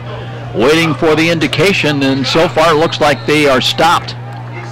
Boy, he had a second effort, Joe. I thought the second effort he was going to push the ball over the goal line, but Concordia holds up and gets the stop. So no points on the board for the Redskins. And for Concordia, that's the good news. The bad news, they're going to take over the football. And boy, I thought, I'm with you, the second effort, I thought that he had broken the plane of the goal. But they moved the ball back to the 1. I thought he was further than that. But I thought he was right on the plane of the goal with the second effort. And I mean, it's a good call, but it would have been so tempting to run the naked boot with David Johnson and that speed to the wide side, but Northside thought they could muscle it in and give Concordia credit. Concordia hasn't stopped the run all season long, so I understand the call with Northside. You know, Northrop gashed Concordia for 5.5 yards a carry last week, but now you have Concordia pinned back. Can the Northside defense make a stop? And Curligan's dangerous here. Sparks will give it off to Curligran. Comes to the left side, and did he get across the goal line? Waiting, they're going to say he got just across. Boy, Northside thinks they've got a safety. The officials are going to confer, but it will be second down with the ball still at the 1. And boy, look at the spot of that ball. Curligan got a fortunate spot. He cut down and was out of the goal line, but then when he cut back, I thought he put himself back in the goal line. So that was very close, and it's a. You know, this is tough because that's Curligan's game, that one big cut and go, and he's so dangerous here, but you don't want to get caught in the goal line if you're Concordia in the end zone. There, the ball bobbled in the end zone, and now they will have a safety, I believe, as Sparks picked up the loose ball, but he was down in the end zone. That'll be 2 points for Northside, and they're about to get the ball back. And now the gamble's worth it. You know, if you're Coach Hall, the gamble's worth it because your defense comes alive. And Marcus Brown, the nose tackle over Concordia center, fires off, and it didn't look like Sparks got a clean. You know, when the ball was snapped to Sparks, it just didn't look clean, Joe, and he fumbled that ball. But I'm going to tell you from that experience, when you get down the goal line like that, your own goal line, you tend to play a little tight, and sometimes you take a little extra time trying to get that snap. And if that snap's not clean, you're in trouble. So big turnover, Joe. You know, I'm sorry, it's not a turnover, big safety, but big momentum turn for Northside. You know, we thought, oh man, 7-0 Concordia. Here comes Curligan. Here comes Sparks. They might get run out of here. Now Northside's probably going to get the ball back with really good field position and an opportunity to take the lead. Let's break for a quick 30-second timeout. 7-2, Redskins on the board. IHSAA football on Fox Sports 1250 The Ticket. Every day, Fast Signs helps businesses like yours with their visual communications. We ask the right questions, recommend smart solutions, and help you build your business. Our knowledgeable consultants uncover your communication challenges and provide visible solutions. At Fast Signs, we're innovators, planners, and designers. We're more than fast, more than signs, and we're more than ready to help. Contact Fast Signs today. Text the word Fast Signs to 90407 to receive sales and discounts. Let's get back to the stadium with more IHSAA football action and Joe Parson on Fox Sports 1250, The Ticket. Another squib ball that's picked up at about the 42-yard line, a return to the Concordia 40. So that's the third squib kickoff by Concordia in the first half, Joe. The first one worked out well. They recovered on a fumble, and that led to a touchdown. But now Northside on the board, trailing it by 5, and they have it 1st and 10 at the Cadet 40-yard line. And Concordia has a healthy respect for Bryshawn Lockett to squib those kicks like that because you're giving up a lot of field position. And don't forget, David Johnson had a kickoff return of 73 yards last week against Snyder. That's one thing that the Redskins did well against the Snyder Panthers. They return kickoffs. Here's Sorrells, but play action faking a throw down the left corner. They got a man open, and there was contact down in there. That should be a holding at the very least. No penalty flags on the field, and it'll be 2nd down and 10. Good arm that time with Johnson. Looked like he was looking for Lockett out there, if that's who I see, Joe. But I thought the Concordia defender had a hold of his jersey and slowed him up just enough. Sometimes you get away with it, you know. 2nd down and 10 with the ball back at the 40-yard line. Johnson, as you mentioned, not only threw it long, but he put a lot of air under it and was hoping that Lockett could run underneath it for an easy score. He'd be a good player on the next level. I know he's not the biggest, but he is so much fun to watch. Lockett stays in, wide to the left side. He's the 190-pound junior. Lone wide, 3 wide to the right side. Motion Sorrells behind the line of scrimmage. 2nd back, no, the whistle's blew. This time there is a penalty flag. It goes against Northside procedure, and that'll cost the Redskins 5 yards. And they're going to have to get those snaps right because Johnson, as we mentioned, he only goes 5'8". It's easy to snap the ball over his head, but if he's constantly jumping to get the ball, it throws off all of the timing and the rhythm of all the different fakes they go through. Penalty moves the ball back to the 45-yard line. It'll be still 2nd down, but 2nd and 15 now. As far as the Redskins last week, they had 3 penalties for 25 yards against Snyder. Motion left to right. Here is Johnson. Throws again the fade to the left side, and that one is too far. Incomplete, looking for Lockett. Good cover to the inside by Concordia defensively, so now it'll bring up 3rd down and long. And quickly some scores, Joe. Snyder 14, Dwenger 6. South Adams and Woodland are tied 0-0. Eastside 14, Central Noble 7. Cherubusco 6, West Noble nothing. Fremont and Prairie Heights are tied. Northwood 7, Warsaw nothing. Heritage and Southern Wells are scoreless. Adams Central and Bluffton are scoreless. Homestead 7, Lures nothing. Northrop 7, Southside 6, Carroll 14, Wayne nothing. Johnson screens the ball back to the left side, and not much there. That one well defended in the middle by Concordia, and they only get back to the line of scrimmage, so they'll bring up 4th down, and Northside's going to have to punt that ball away. That's a good stop for the Concordia defense. We talked about Northside's defense getting a big stop, but how about that Concordia? on the short field, and they slow north side down. Somo will punt the ball away. Back deep in punt return is Grahovic. He's had one punt return this year. Somo waits back at the north side 42-yard line, ready to punt the ball. 7-2 our score. Sorrell's a little motion now, and what do we have? Everybody backing away. Officials, did they have a penalty call? Play clock is stopped at 11. Thought they had a equipment issue with somebody on Concordia. Max Doctor, our referee. That's a penalty against Concordia. Delay a game. But we don't see that very often. Interesting call. Still going to be 4th down and 10. Now, is it moved the ball close enough where it's worth maybe going for it here, Joe, you think? Well, maybe Ryan Hall read your mind because he's called his punt team over. I mean, when you think about the field position, I think it's worth taking a chance and maybe going for it here. Well, with all the injuries, and Ryan Hall may figure why not. So they do have the offense. They've got to get 10 yards to the 30-yard line. Meanwhile, Grahovic is still back in punt return inside of his 15. He can't believe that it might be just they have the ball, maybe Johnson just to kick the ball away. Well, now they're going to move it back. So now there wasn't delay a game, or what's going on? Let's see what the explanation is. No, there's no explanation. So we just and they're still going to run the play, or are they? I tell you what, if you got Ryan Hall, you've got a little bit of a beef right now. Yeah, you do, because you obviously called a penalty. You called a delay of game penalty on the defense. So you give me 5 yards. Now you take my 5 yards away. I run my punter on. I run my punter off. I've got to place it up in my offense. Now I'm going to probably come back and punt the ball. What's going on? I'm mad because half my team is hurt. You know, Snyder rolled me so hard. Not that they beat me down, they hurt my guys. You know, I'm out here. This was the game I really wanted to win to get to my 5th win on the schedule, and now I'm missing all my guys. But I'm in the game, so don't hurt my momentum now. I think that's how Ryan feels about right now. I think you've read him pretty well. Don't forget, next Friday night, well, first of all, the tournament draw for the 43rd annual IHSAA football tournament comes up Sunday afternoon. That comes about down in Indianapolis about 5 p.m. So late this weekend, we'll know who's going where and when. And, of course, our game on the regular season, I cannot believe, a regular season final game next Friday night at Carroll. The Chargers hosting the Concordia Lutheran Cadets at 7 o'clock. That will be a good game. Carroll's been beaten up a lot this year, too, with injuries, but they better be ready for Concordia.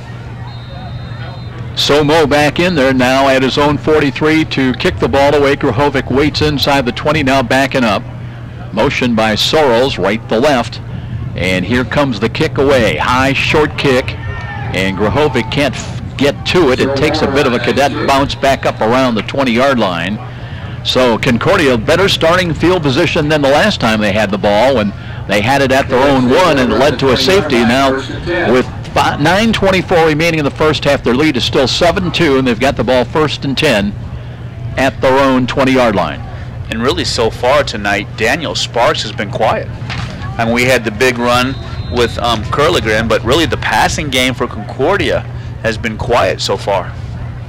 Spread offense for the Cadets. They come up the line of scrimmage, 2 wide either side of the field. Sparks out of the pistol. Taking a look at that shifting defensive alignment structure for north side. He'll hand the ball off. Here's a sweep coming to the left, and that's knocked down for a loss as Curligren hit back around his own 27-yard line, and who else but Tyson Whitner came charging across. Yeah, Whitner's a ball player. You know, he goes, almost 6'1", 6'2", about 200 pounds, Joe, and makes, about 8-9 tackles every single week. Even against Snyder last week, Joe, 10 tackles, 1 for loss, and he was probably the lone bright spot they had defensively. And Curligan's such a different back. I like him so much when he plants the outside leg and goes, but when you string him out, he's a different back. 3 wide to the right now for the Cadets. Here comes the blitz defensive right side, picked up by Concordia. Sparks looking, steps up, throws. That's a catch near side, close to the 30-yard line. That's where they've got to get for a 1st down. And Bergdahl with a little square-up pattern on the near side, and let's see where they mark it.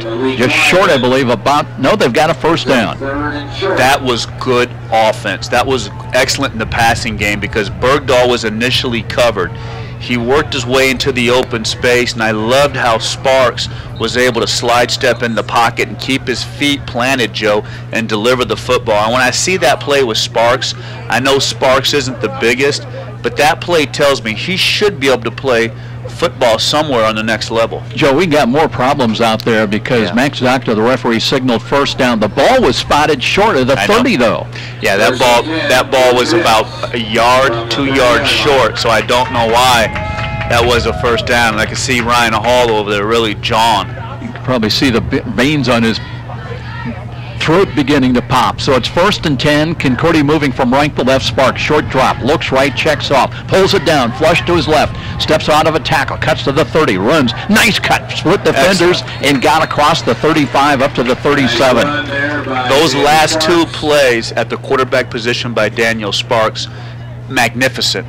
Both plays, receivers are covered. The play before Bergdahl, he waits till Bergdahl finds the opening. That time, everybody's covered. And they got 5 guys in routes. Everybody's covered. He tucks the football and makes a positive play. He is so underrated as a quarterback. I mean, obviously, you know, Stiebling and there's some great Smith over at Carroll. There's some great kids, but he's so underrated, Joe.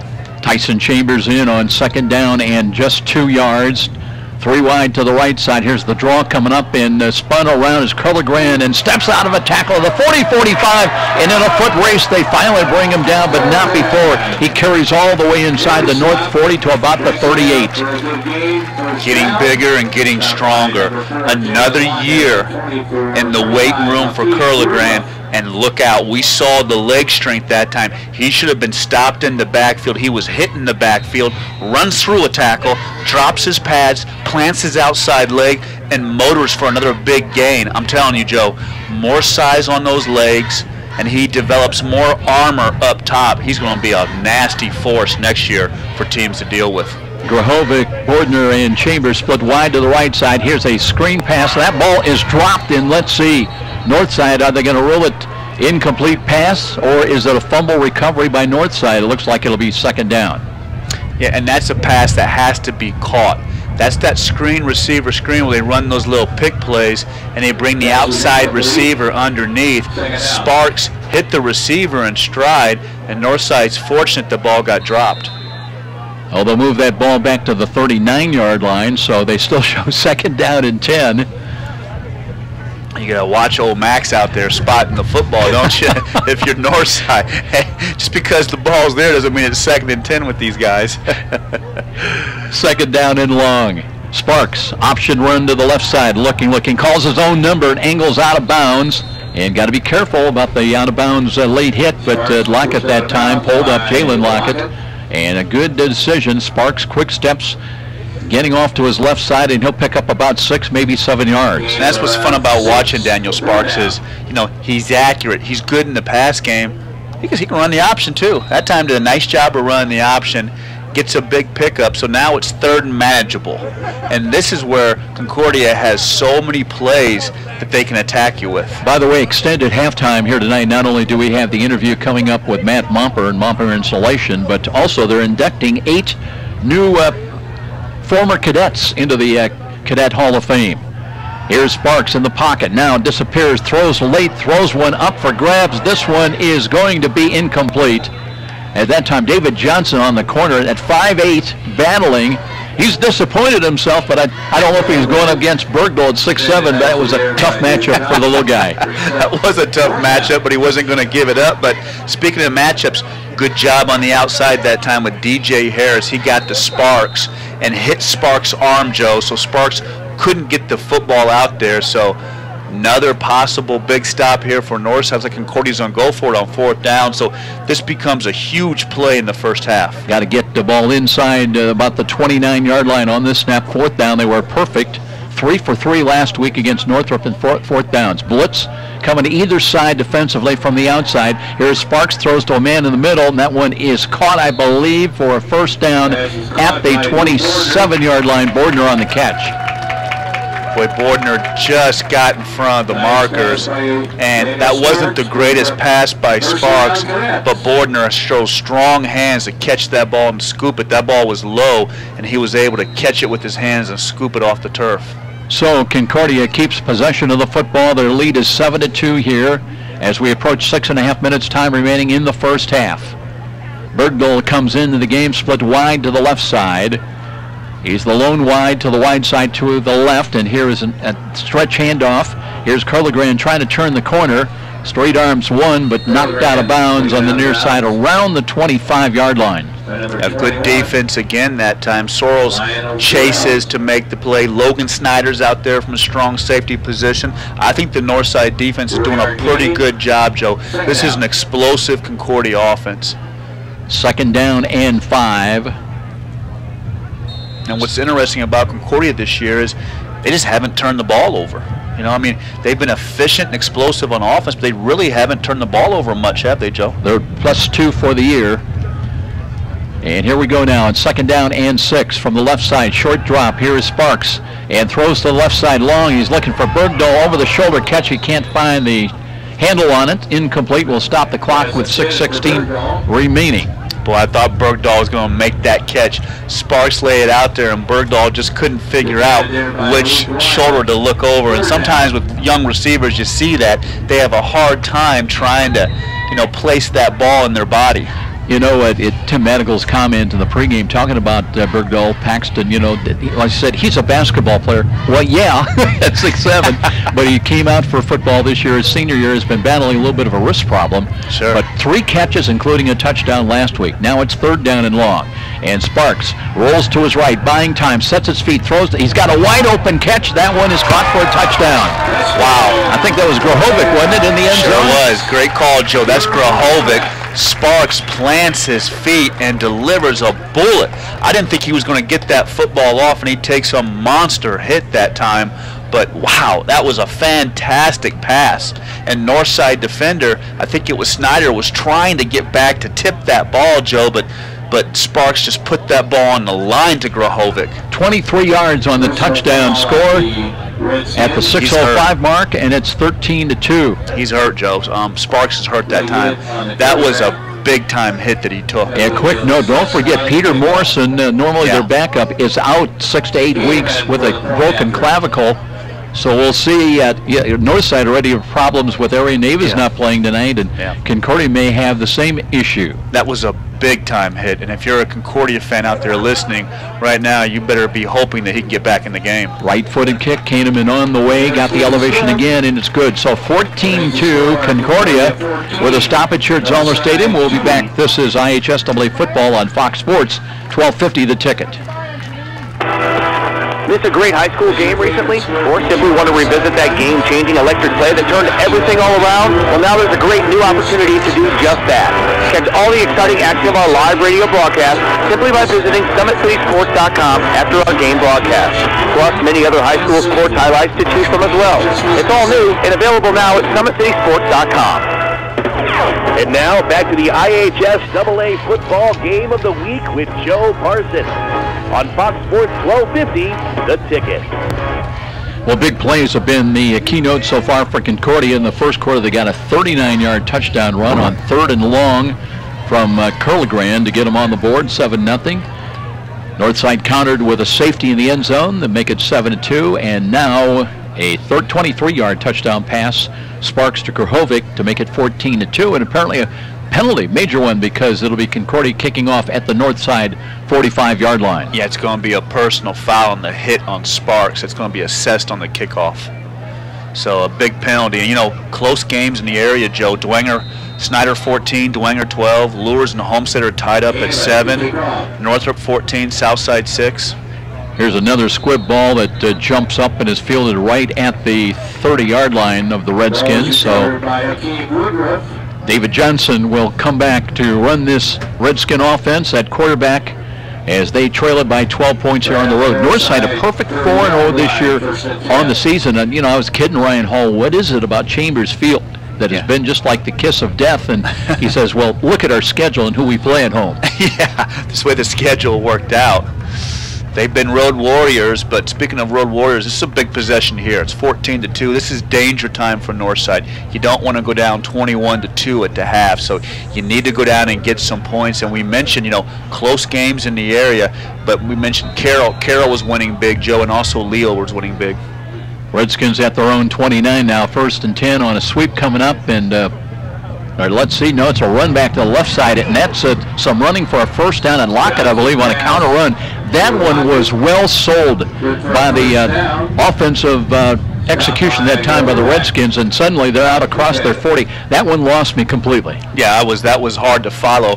I mean, they've run so much play action stuff, but I know Lockett is a real weapon for them. When they can get the ball on the outside with Bryce and Lockett, they feel good about their chances. Now north side at their own 44. From the left side hash mark, David Johnson looking to hand the ball off. Mudd, and runs into a wall. Maybe got back to the line of scrimmage, maybe not.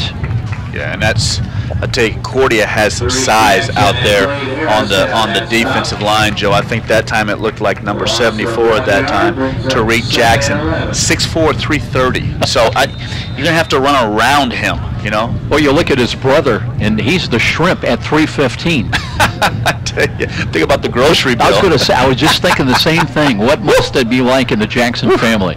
You just back the semi up, right? Every week. Sorrells in motion. They'll give the ball to him. No, Johnson, straight ahead carry. Can't find much. Maybe a yard across the 45, close to the 46. And it's 3rd down and long with 4:58 remaining here in the first half. And I think, really, the first half, the way Concordia's defense the run, Joe, is a big story here. They've done a good job, something that they've struggled with this year. But in the first half, and David Johnson's slippery. I mean, he's quick. He's tough to get down. But I think Concordia, with their defensive line and really their linebackers, have really slowed Northside down. Tim Manigault is talking at the other side of the ball that his defense was practicing all week against his offense against the various blitz packages. But they've done a good job of their own defense. Play action fake. Johnson flush to his right. Now will run. Trying to get by one. He does, and he's got the first down stick depending where he ran out of bounds. He had to get to the 46, and I think he did. Yeah, he did. And if I'm Northside, that's what I'm trying to do. I know you want to run the play actions and you want to run this spread option game, but just the bootlegs, Joe, getting him on the outside. I mean, he's so explosive. In space. Absolutely. He's such a dangerous player in space. So now the Redskins into cadet territory just outside the 45. Straight ahead carry by Whitner and pushes the pile forward down to about the 41. And this is a good drive. They're moving the chains. They're getting positive yardage, and they can go down and get a score here. It's a close game. And it also lets their defense rest a little bit, and it keeps that high-powered Concordia offense on the sidelines. Whitner drags everybody for 5 yards, 2nd down and 5 now, with just under 4 minutes time remaining. Lockett stays in wide to the left side. They've got to get to the 36-yard line, just outside the 35 to convert on 2nd down. They'll run the ball again. Johnson darts his way off tackle. He's got a first down inside the cadet 35 down to about the 33-yard line. Yeah, excellent play. And again, that's so difficult for Northside to defend. The defensive end goes upfield to box Johnson in, and you see that quick little cut, Joe, where he gets upfield and goes right by him. Right now, Joe Auburn rating David Johnson at quarterback, and I would say he's got a C+ going for him. Absolutely a C+. I mean, I thought he threw the ball okay, but just the ability and the wiggle in the open space that you mentioned, Joe, is what makes him so explosive. I mean, and I got to tell you, it's extremely difficult to all of a sudden be like, hey, you know what? You're the quarterback. You're the quarterback on Friday night. I'm what? You know? I mean, so I cannot say how difficult it is just to all of a sudden jump in there and be the quarterback. That tells you a lot about the character of David Johnson, doesn't it also? Absolutely. Now, here's Snyder, sets up on the left wing, and David Johnson looks to throw over the middle, and that one was incomplete, looking for DeRosier on a quick slant down deep, but incomplete. In fact, Concordia probably had the best shot at the ball. That'll stop the clock with the 3:08 remaining in this first half in this 14-2 Concordia lead. And DeRosier is a good-looking athlete, 6'2", 185, only the sophomore. And Northside needs to get him involved in this game so they can stretch the field. Max Doctor, apparently a penalty flag was thrown, holding again against Northside. That'll back him up. That's a big penalty because you don't have the pass game if you're Northside. And when you get backed up with these huge penalties, I mean, it's going to be what 2nd and 25. Well, that's more than holding. It was a personal foul. A personal foul after the play. That'll move it back to the Concordia 48 yards. And that would drive me nuts if I'm Coach Hall. And that's the stuff that would make me so angry at halftime. We're already limited. Why are we hurting ourselves more? 3 wide to the right side for David Johnson. Pulls it down, gets by 1. Now he'll run. Looks in the middle of the field. They've got him by a shirt tail and face mask. And hauled down at the 44-yard line, and now maybe a walk off the other way against Concordia. We'll see. Yeah, Northside's going to get that 15 yards back, and that's inadvertent, but still it's 15 yards in the face mask, and that just has to do with David Johnson being so slippery. You're trying to get a hold of him, and he's just a small guy. He can crouch down. It's so easy to get that face mask. That's a big play back for Northside, and now Northside has a 3rd down, Joe, that's very makeable. Yeah, it is 15 yards, by the way, and that'll move the ball inside the 30 of Concordia. Call it the 29. 2:54 remaining. The clock is moving, by the way. It'll be 2nd down and 6. Lockett stays in, split to the short side to the left. Snyder in motion now, set up on the left wing. Here comes Sorrells in motion now. And dropping the throw, and they'll throw left side. That's a high ball and caught at the 15-yard line. And they rule it a catch out of bounds, actually at the 16. And that was Logan Snyder, who backpedaled his way out of bounds and has another 1st down for the Redskins with 2:34 to play. They've got some guys hurt, but they've also got some athletes out there. That's a heck of a catch by Logan Snyder to go up and get that football. 2 wide to the left side now. DeRosier comes in wide to the right side, joined by Danicolo. Part of a trips package, actually. Empty backfield again. Now there was motion and procedure again against Northside. And I don't know if it's the left tackle is flinching with that motion going on, but we've seen that call about 2 or 3 times tonight, Joe. So that moves the ball back to the 22-yard line where it's 1st down and 15.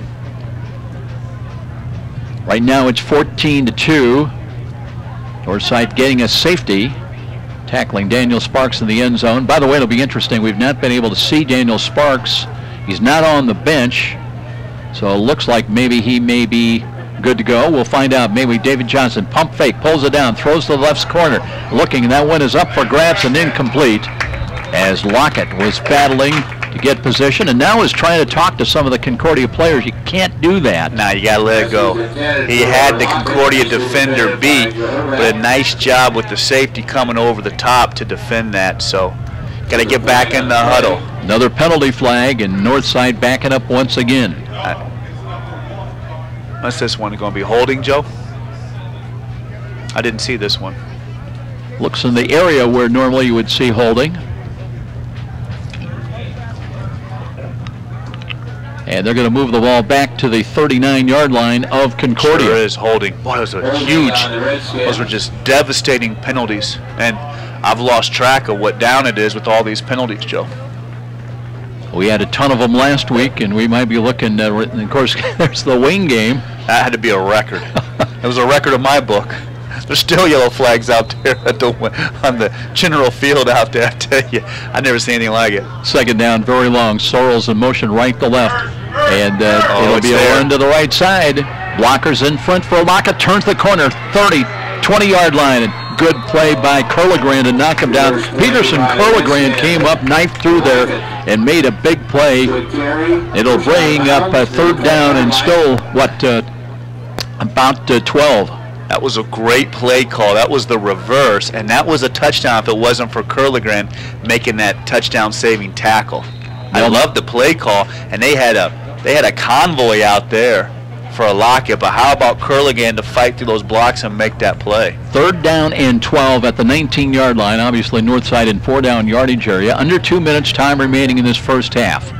Lockett and Snyder. Snyder up in the slot to the left side. That's the wide side of the field for David Johnson. Short drop, rolls right, looks, throws on the move, in and out of the hands. That was DeRosier, could not find the handle. Well, you got to catch that football. I mean, that's a good ball thrown by Johnson, and he's got to make that catch on that. You need that play so badly. So now it's going to be 4th down and 12. Northside showing some creativity here tonight with their revamped offensive lineup. Tyson Whitner brings the play in from the far side. Play clock is down to 13 as the Redskins just coming up the line of scrimmage. Whitner in the backfield, offset to the left behind quarterback David Johnson. Motion now by Snyder, right to left, set up on the wing. Now here comes Sorrells. And here's a quick throw over the middle, looking to Rosier, not good. Could not catch up to it as Johnson had to get rid of it, and it'll be a 4th down stop for Concordia. So they keep the Redskins out away from the end zone and off the board with 95 seconds remaining, in Concordia with their offense back onto the field. Yeah, good defensive stop that time with Concordia. Johnson wanted to throw that ball early, but the safety jumped the route, and Johnson just couldn't complete the pass. So good defense that time with Concordia. And a quick score update, Snyder 17, Dwenger 12, Joe. So, you know, score update there with you. Very interesting with some of the scores around the area that we're looking at. Lures and Homestead still tied at 7.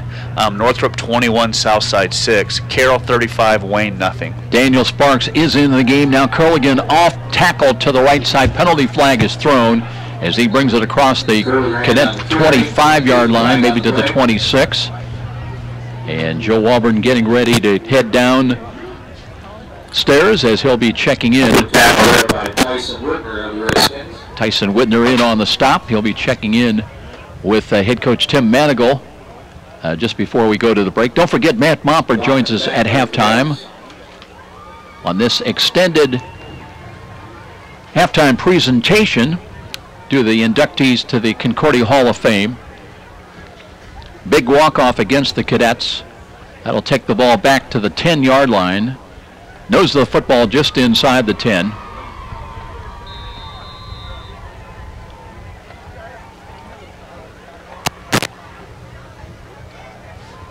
Clock at 1:18. Clock is moving now, so it'll be 1st down and long, 1st down and 20. Bergdahl into the game, wide to the left side. And here is a give to Curligran, gets by 1, cuts back to the middle of the field, gets across the 15 up to about the 19-yard line. So he got the penalty yardage back as the clock reaches 1 minute, time remaining in this first half in this 14-2 Concordia lead. And we'll see if the Cadets are just content to try to go into the halftime dressing room with this lead of 12 points, or whether they might try for a little something to get more points on the board. It's 2nd down and 9 coming up. We're down to 37 seconds remaining. 2 wide to the right side. Bergdahl again, the lone wide out to the left. Little motion now behind the line of scrimmage as here a big hole off the left, and Curligan drags tacklers across the Concordia 25 up to about the 28-yard line. They are short of the 1st down stick by about a yard and a half. They'll mark that ball just short of the 28-yard line, but only 11 seconds remaining, and that looks like that may be the final play of this first half. It'll be a 14-2 lead for the Concordia Cadets, looking for their 3rd straight win. They've been averaging 45 points a ball game, just 14 on the board tonight, but they have held the Redskins to just a safety. And as soon as we get a chance, we'll be checking in with Joe Walburn down on the, let's go down to Joe and Coach.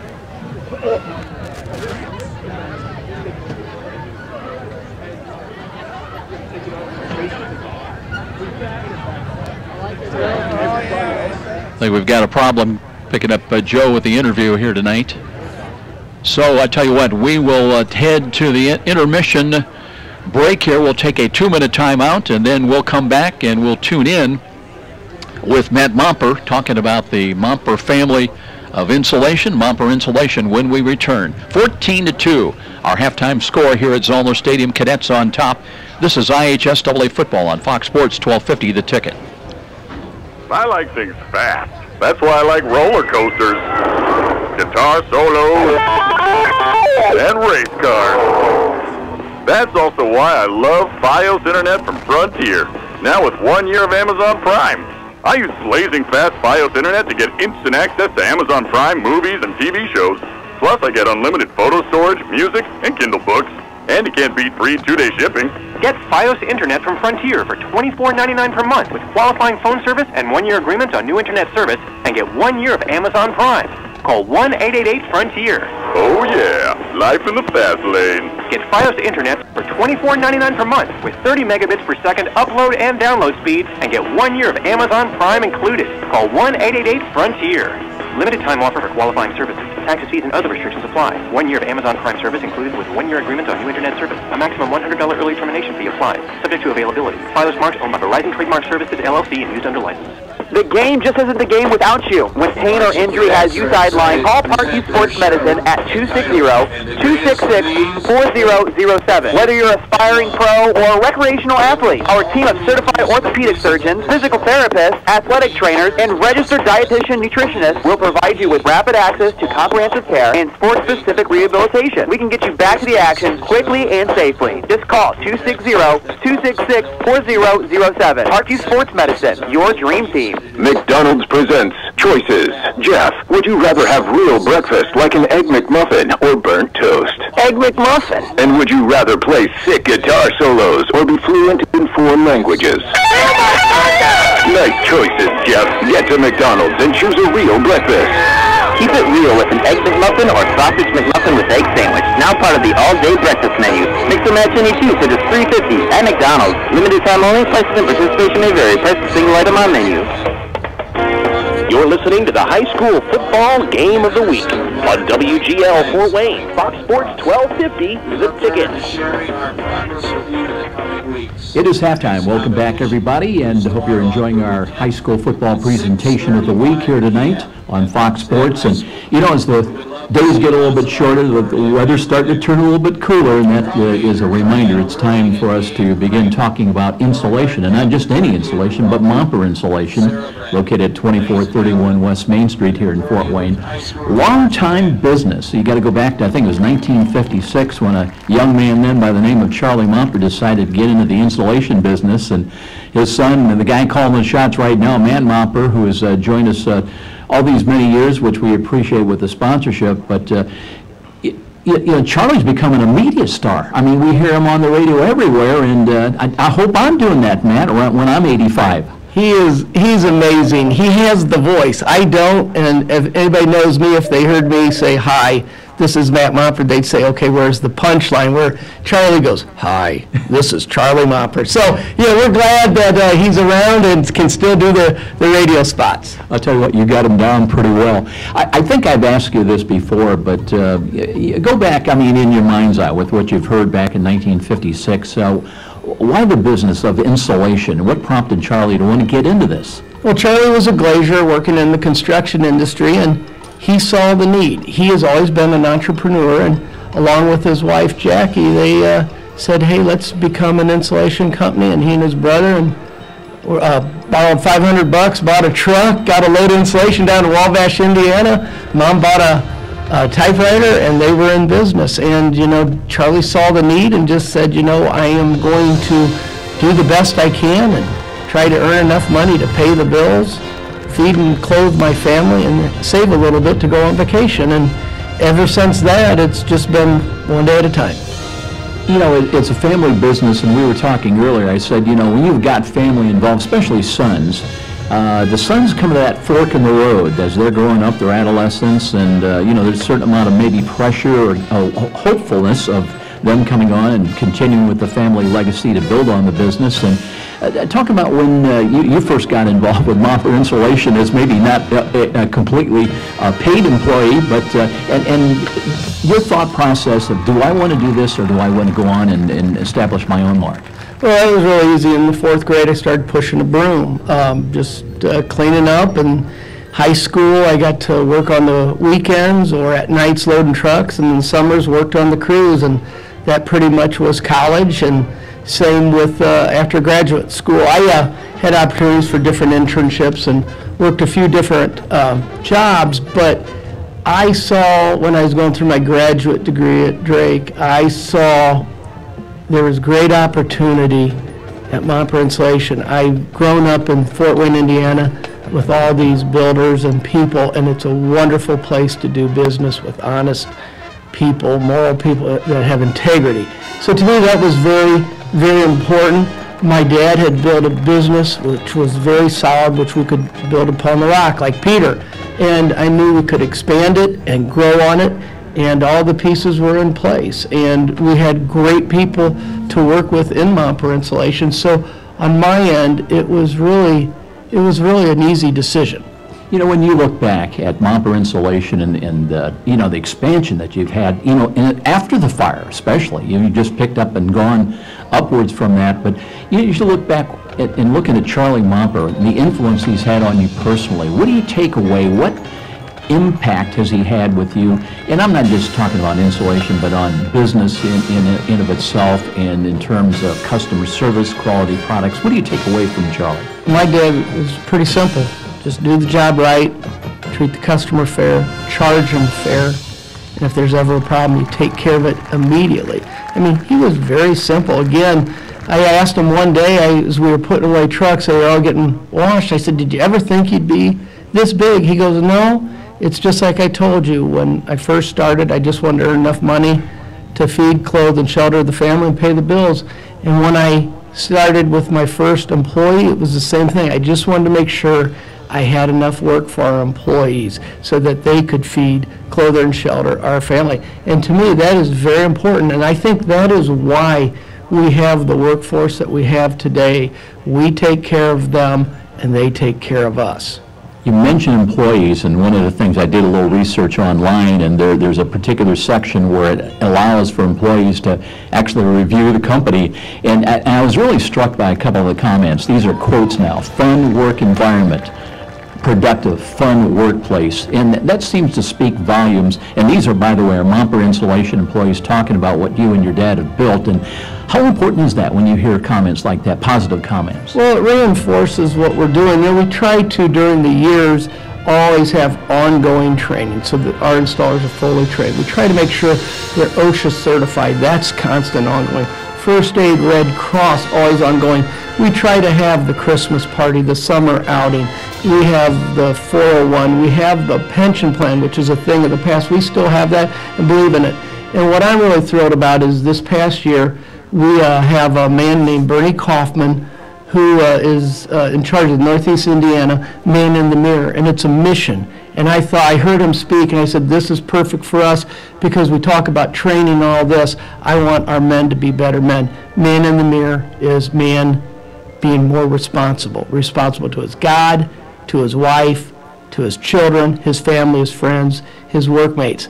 We've had him here 3 different times this year, and I think this is just one of the little things as a family business. As a dad, you do this with your son or your daughters, and that's what we're trying to do here with our employees. And it's just the little things like that that I think our employees really appreciate, and that's why they stay here. I know you're involved downtown in the Ash Project to a great extent, and one of the things I was asking you about, looking at your rich history, was there any particular kind of problem solving rather than the usual run-of-the-mill, and you mentioned that maybe this Ash Project it fits that bill? Working with the Ash Project in Wygad, there are so many different arms of that project on our insulation end. You have unique safety factors, you have different products, and from our standpoint, we brought in our commercial estimator, who is a licensed architect. We brought in 2 safety specialists in-house. We brought in our OSHA certified installers, and we had a whole bunch of different planning meetings in between, and then we have them every week to make sure we can hit all production and safety standards on that project. And with the weather that we had, it was important that we gear up, not with 1 crew, but 2 crews to help move our end of the job along a little faster to, help them get it enclosed before the bad weather hits today. But those unique ones are really fun. It's not like insulating a house. We've done that for 60 years. We can do those in our sleep, but this is a fun one to do, and everybody gets excited about doing it. We're very thankful. But as we started the interview, and you mentioned for the guy out there in the home, it's turning cooler, and this is the time, right, Matt? Oh, absolutely. You felt a couple cold days here the other day. Soon the first frost will happen, and our phones will ring off the hook. And usually the process is the customer will come in here, call in here, or email us on our website, and we will respond with a salesman calling up, setting up a free estimate. We'll issue a proposal, customer reviews it, signs it, sends it back, and then we type up a work ticket. Our scheduler calls the homeowner and says, what works for you? We want to get in there just as soon as we can and get it insulated. Then we send you a bill, and we ask that you pay us in 10 days. That number is 260-432-7543. That's 432-7543. Insist on the best for your insulation investment. Insulation from Momper Insulation. Our thanks to, Charlie, who started it all, Matt Momper here today for joining us. Now let's get back to more of our halftime coverage right here on Fox Sports 1250 The Ticket. It's the final regular. Here's a money-saving tip from Momper, the #1 name in insulation since 1956. Exposed attic ceiling joists and ductwork, or new snow that quickly melts off your roof, means you need to add insulation. We'll fill empty sidewall cavities with insulation, even through masonry, aluminum, or vinyl siding with no unsightly holes. Plus, we'll seal your crawl space with urethane foam for a total insulation package. Call Momper now for a free, no-obligation energy analysis of your home. You've heard the saying, it's all about the Benjamins. Nothing could be more true at Tom Steele Tire, where it's all about saving you money. For over 35 years, this family-owned business has been saving Fort Wayne drivers lots of Benjamins. Offering quality tires and ASE-certified mechanical service for your car, and that includes an oil change and tire rotation special, all for just $24.95. 2 convenient locations in Fort Wayne to serve you. Tom Steele Tire, not just a tire store, but a complete automotive center. Satisfied with your bank? Have you considered a credit union? Midwest America offers about any service you need. The convenience of free mobile banking, debit cards, ATMs, free online banking and bill payer, competitive loans, mortgages, and more. Deposits insured to $500,000. Hey, consider this an invitation. Your next bank should be a credit union. Midwest America Federal Credit Union. Midwest America Federal Credit Union. Sold. That's the word you expect to hear when selling a home. And Rick Whitman from Century 21 Bradley can give you and your family the advice, expertise, and satisfaction to fit your needs when buying or selling a home. With Rick Whitman's nearly 40 years of can-do experience, you'll find an effective method to accomplish your goal. Select the proper loan and feel the comfort of your new home. When you think real estate, think Rick Whitman at Century 21 Bradley. Call 260-704-6565. Be sure to ask for Rick. Behind the scenes of the making of a great play area. I'm envisioning something really spectacular. Something over the top. Let's draw up some plans. Yes, JP. Right away, JP. Excellent idea. Bold move, JP. We'll get right on it. I see a large fort with a giant cannon to slide down. Let's make it historic. Tie it in with the history of Fort Wayne. And we gotta have it soft so kids of all ages can play. Let's have those blueprints on my desk by Monday morning. Jefferson Point and Lutheran Children's Hospital ER presents Fort Wayne's largest indoor soft play area. Parents can relax while the kids explore a fort, slide down a cannon, and crawl through the 16-foot cherry blossom tree. Over 2,000 square feet of indoor play area, the largest retail play area in the state of Indiana. Bring the kids and enjoy the fun at Jefferson Point. For details, go to jeffersonshopping.com. There's so much to see. It's where you want to be. Jefferson Point, Jefferson Point. Let's get back to the stadium with more IHS AA football action and Joe Parson on Fox Sports 1250, The Ticket. 14-2 our score here at halftime as they inducted 8 people into the Concordia Athletic Hall of Fame. We'll talk about that in a moment, but I want to bring Joe Walburn back on because he had a problem with our feed from down on the field, Joe, and you had a chance to talk to Tim Manigault and recap exactly what he was telling you. Yeah, Coach Manigault was very happy with his defense in the first half. They've been concerned about stopping the run all season long.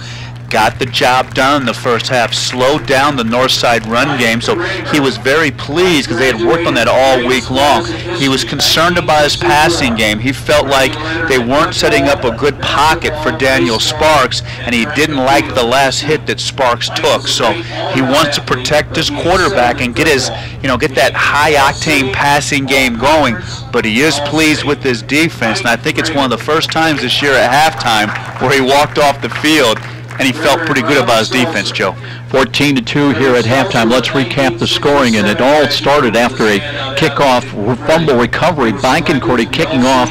They squibbed the ball and recovered the ball. That set up on a 3rd and long call at 9:36, a 39-yard cut-down run by Curligran as Peterson Curligran, 39 yards. He had 4 rushing touchdowns last week, 1 receiving touchdown. He's got 1 here tonight, and Kenneman on to add the extra point, 7-0 in favor of Concordia. Then after a 4th down stop, it was Concordia taking over the ball at their own 1-yard line. The good news, they kept Northside out of the end zone, but the bad news, as Sparks was tackled after a bad snap from center, dropped the ball in the end zone. He had to cover up, and Northside awarded a safety, 7-2 at that point. But on 3rd and 7, again, a big play for the Cadets with 6:05 remaining in the first half. Sparks to Grahovic, right down the middle of the field, 23 yards on the touchdown toss to make it 14-2. Kenneman, I should say, with the extra point. That's where we are here at halftime. And other scores, Snyder at the half, Snyder 17, Bishop Dwenger 12. At the half, Bishop Lure 7. Homestead 7. So a couple of games that are very competitive, the big games. Northrop 35, Southside 6. So Northrop's rolling over Southside. Carroll's having their way with Wayne, 35-0. Leo 28-0 over Columbia City. Thought that game might be a little bit tighter. Belmont 14 to Calp 6. So Belmont's getting pushed, and then maybe a surprise for us all. East Noble 27, New Haven 6. I thought New Haven had a little bit more, but as far as the big games in this conference, Dwanger's hanging tough with Snyder. A lot of us, me included, thought Snyder would roll Dwanger, and Lures and Homestead's a great matchup out in the west side. Again, Joe, that Snyder-Dwanger game, just heading into 3rd quarter, 17-12, Snyder's ahead. So anybody's contest. Very good game. We are going to take a 2-minute timeout, and we'll be back with look at those inductees in the Concordia Athletic Hall of Fame. Right now it's 14-2 in favor of the Cadets. This is IHSAA football on Fox Sports 1250 The Ticket. You're a super fan who will tailgate anywhere. The pros? Check. College? Check. Your 8-year-old's Pee-wee game? Big time. And to prepare for this ritual, you head to Meijer for freshly prepared food and licensed team apparel. Proudly display allegiance to your favorite team with our licensed short and long sleeve tees, hoodies, hats, and jerseys. Plus, load up on fresh meats, snacks, and drinks. So don't just tailgate. Tail later at Meijer. Brought to you by Meijer. Meijer is proud to support IHSAA football. A trip to downtown Fort Wayne is not complete without a stop at Rudy's at 409 West Brackenridge. Next time you're headed to the baseball game, make pre-game plans to stop in at Rudy's, where you'll find a wide assortment of adult beverages and aromas. But Rudy's is also a premier downtown location for picking up those mouth-watering Brands chocolates. What better way to catch a game at Parkview Field? Make it a date for a stop at Rudy's, right across from the main Parkview Field entrance. Rudy's! Rudy's! The market goes up, the market goes down. And if you're a typical investor, you may be playing games, trying to guess correctly when to buy, when to sell. That can be expensive and exhausting. Well, what if there was a local company with tons of investment experience to help you take some of the guesswork and worry out of investing? The name is Stifel, specializing in individual portfolio management. Stifel can help reduce the risk and worry of investing, building you a portfolio of quality, performing stocks and bonds. Give Stifel a call at 260-459-3989. If you're one of the many Hoosiers suffering for years from neck and back pain, we have good news for you. Did you know there are now new, non-surgical approaches to easing, reducing, and even eliminating pain in the neck, back, and spine? You are invited to Aaron Chiropractic, located on Fort Wayne's northeast side in College Park, just off Delhar Road, to discover a new approach, a new treatment plan for pain relief and pain management. The start to a pain-free lifestyle may be just a phone call away. What are you waiting for? Call Aaron Chiropractic to set up an initial visit. Their number is 260-492-8811. One call. That can mean the return to a life without pain. Aaron Chiropractic. And now back to the IHS AA football game of the week with Joe Parson on Fox Sports 1250, The Ticket. Cadets in the lead here at halftime by a count of 14-2 as the teams come back out to begin their halftime warm-ups. I want to mention those 8 new inductees in the Concordia Athletic Hall of Fame. Eric Adair, a 1990 grad, along with John Gibson, who was a former swim coach here at Concordia. Aaron Knox Hodges, who graduated back in 2002. Lance Hoffman, a 1986 graduate of Concordia. Former principal John Marks inducted tonight. Mike Raymer, along with Reverend Stelzer, graduated in 1967. Christina Witt, who graduated in 2004 and made a lot of her mark in track and field. So the 8 new inductees to the Concordia Athletic Hall of Fame. Meanwhile, we've got Joe Auburn down on the field, waiting for head coach Ryan Hall to make his way onto the field. And let's check in with Coach Hall and Joe. But I thought the game plan made a lot of sense. You guys were real competitive. Yeah, we kind of, sorry about that. We talked about it all week. I mean, you got to play with the cards you have, and Mers has done a good job. We spent a lot of time talking this week about what we're going to do offensively. They did a good job. We just didn't execute when we needed to execute, and you kind of think that might happen with so many new guys in different spots. Defensively, you guys have slowed down their passing attack. Curlin had the big cutback run, but besides that, you guys have done a nice job defensively. Yeah, we've been able to get some pressure. We changed our defensive scheme up just a little bit, and they might catch on to it the second half.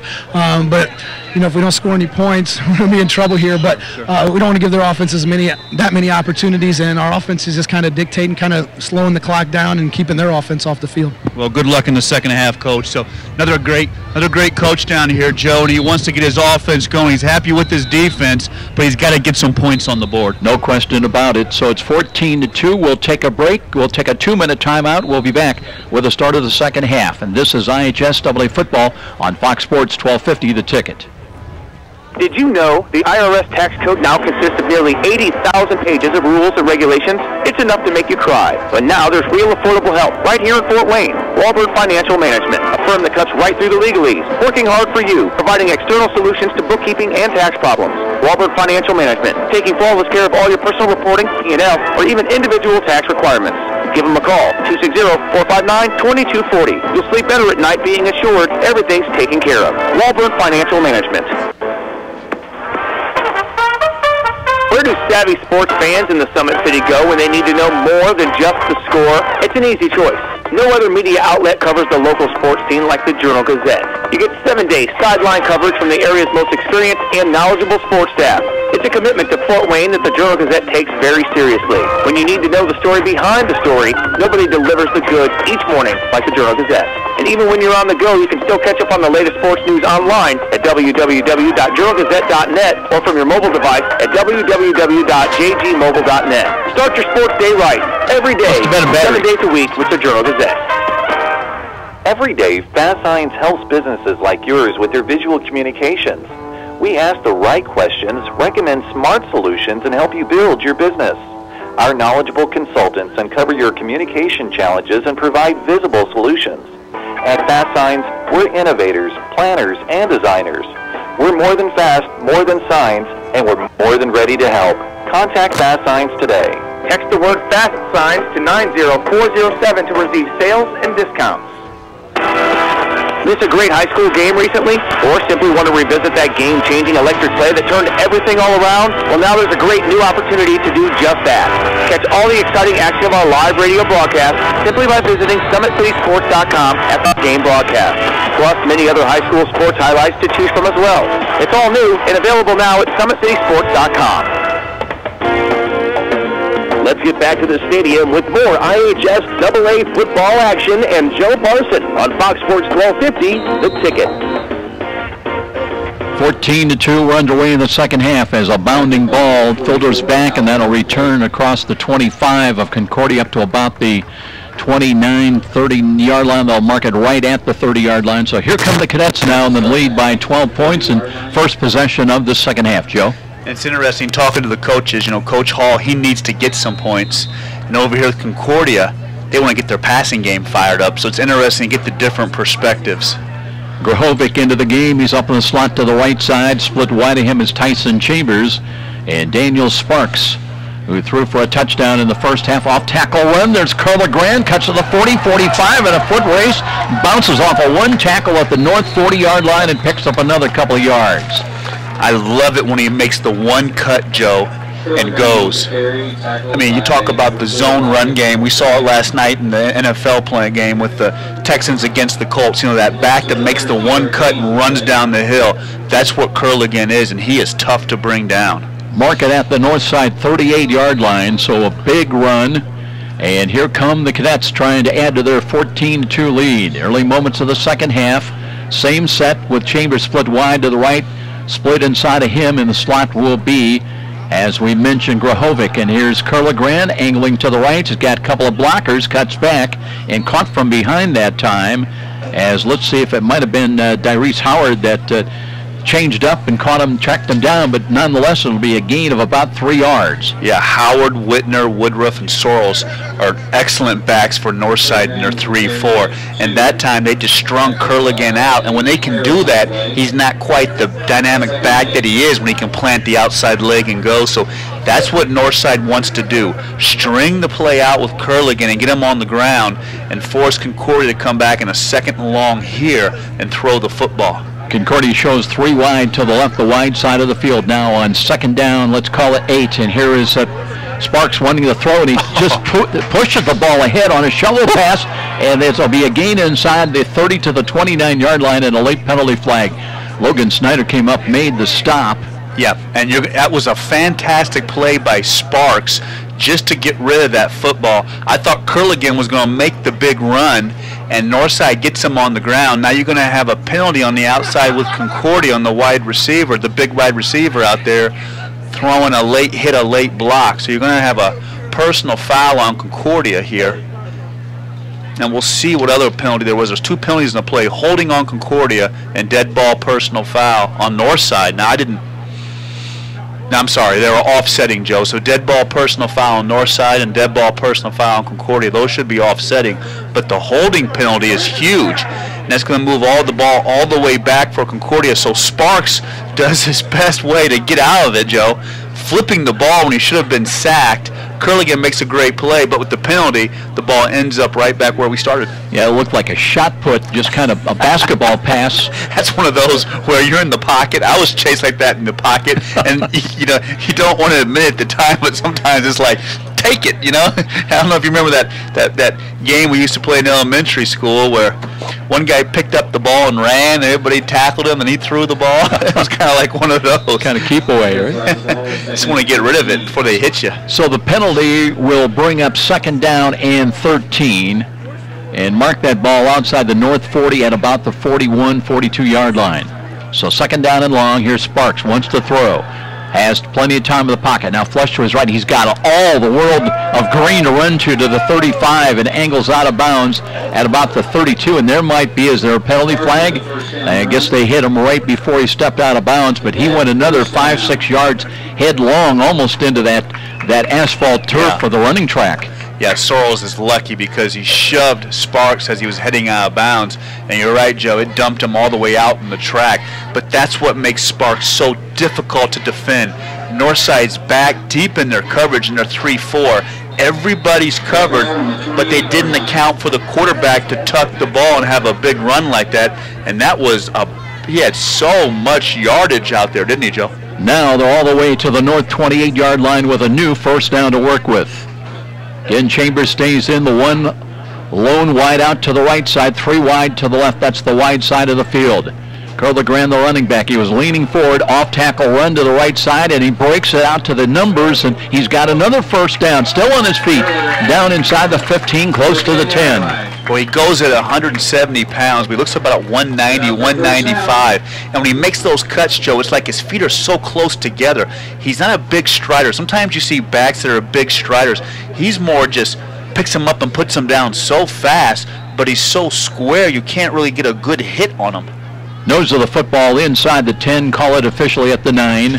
Big drive. And this is the drive that Northside was fearful of, and this is the drive that Concordia wanted so bad. First and goal at the 9.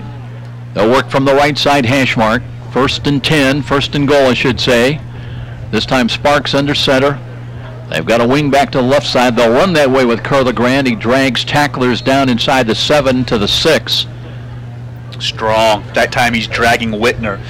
Tyson Whitner makes about 9 to 10 tackles every single week. Whitner's about, 6'1", 200, and Curligan's just taking him for a ride.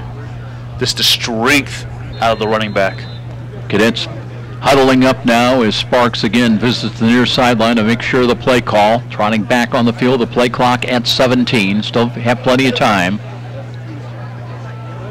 And now Sparks will bring it up to the line of scrimmage. Got Bordner up on the wing to the left side. Curligan, the running back. They'll hand the ball to him. Off tackle run to the left side, tripped up and brought down right about the 6.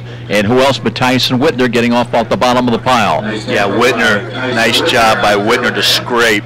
And you want your linebackers strong, and you want them to have the ability to scrape and run from sideline to sideline. That's what Whitner is. He's a stud back there at linebacker. But also the safety, the sophomore, Jalen Lockett, 6'2", 165.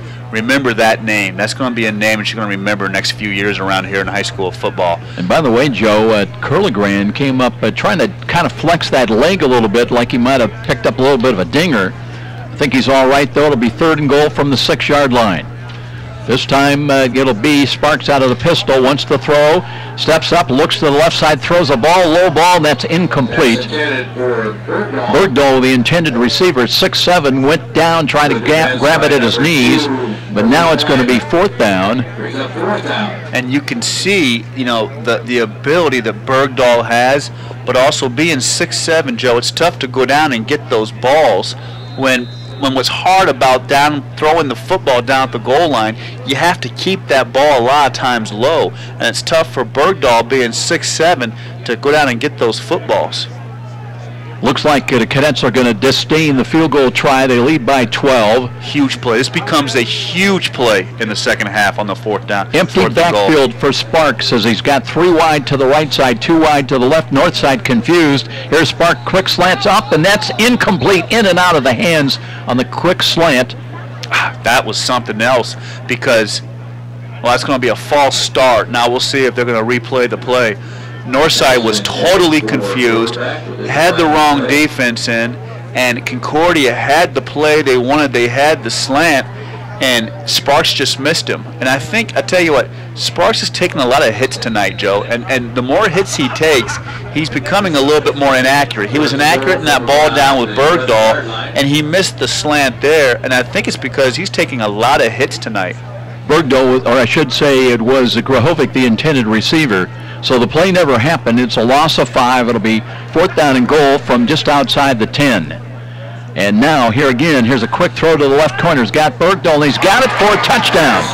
That time, 6'7" help as he went up and grabbed it up high at the top, and it will be a touchdown pass of 10 yards at the 7:48 mark. And Sparks put that football right where Bergdahl wanted it. He put it up and put it high, and Bergdahl just flipped that football out of Scott, didn't he? I mean, the hands to snatch that ball like that, that's a great play call, and that's great coaching because you're using that 6'7" to your advantage. Just like going up for a rebound, right? Going up for a rebound. It's basketball season early for Bergdahl, but I mean, what a luxury, Joe, to have 6'7" on the outside. Kahneman in to attempt the extra point, trying to make it a 21-2 ball game. Right-footed kick, and again, he's got the elevation, kind of like your golf shots with a wedge. It's good. 21-2 with a timeout here at Zollner Stadium as the Cadets draw first blood in the second half. This is IHSAA football on Fox Sports, 1250 The Ticket. The game just isn't the game without you. When pain or injury has you sidelined, call Parkview Sports Medicine at 260-266-4007. Whether you're an aspiring pro or recreational athlete, our team of certified orthopedic surgeons, physical therapists, athletic trainers, and registered dietitian nutritionists will provide you with rapid access to comprehensive care and sport-specific rehabilitation. We can get you back to the action quickly and safely. Just call 260-266-4007. Parkview Sports Medicine, your dream team. And now back to the IHSAA football game of the week with Joe Parsons on Fox Sports 1250, The Ticket. So Concordia extends their lead out here at home on this regular season home finale. They're on the road next week to Carroll. We'll have that game for you on Fox Sports. And for Northside, well, they've seen Concordia scrub the ball every time tonight on kickoffs, and they're still anticipating a kick deep. Yeah, they are. And we'll see if Northside can get a little momentum with the offense going. A couple quick score updates. Still no change over at Spuller. Snyder 17, Bishop Dwenger 12. And now over on the southwest side of town, Homestead 14, Lure 7. Here's a short kick that's fielded, I believe, by Whitner. Brings it across the 35 to the 37, so decent field position for David Johnson. Yes, you heard right. You're just joining us as a bit of a change because of the injury first of the week to Arian Nieves, and they believe it's a concussion type of injury. So he is gone, and as we mentioned, you couple that with Logan Capps gone with a broken foot, and Montrell Moore out for at least another, well, they hope to get him back next week, but that's 84% of their rushing game gone in basically just a couple of days. And it's just tough to overcome that. You've lost so many of your playmakers. 3 wide to the right side, David Johnson out of the gun. Looks the option read, takes it left side, curls up the middle, fights for what he can get. Go across the 40, and suddenly he's in the second level. Just like that, up the midfield and out of bounds into Concordia territory. And I think that's something, Joe, that a lot of us were so excited to see Homestead and Carroll join the conference. I think that a lot of people didn't realize that the games would be tougher. The hitting, I think the level of play is better.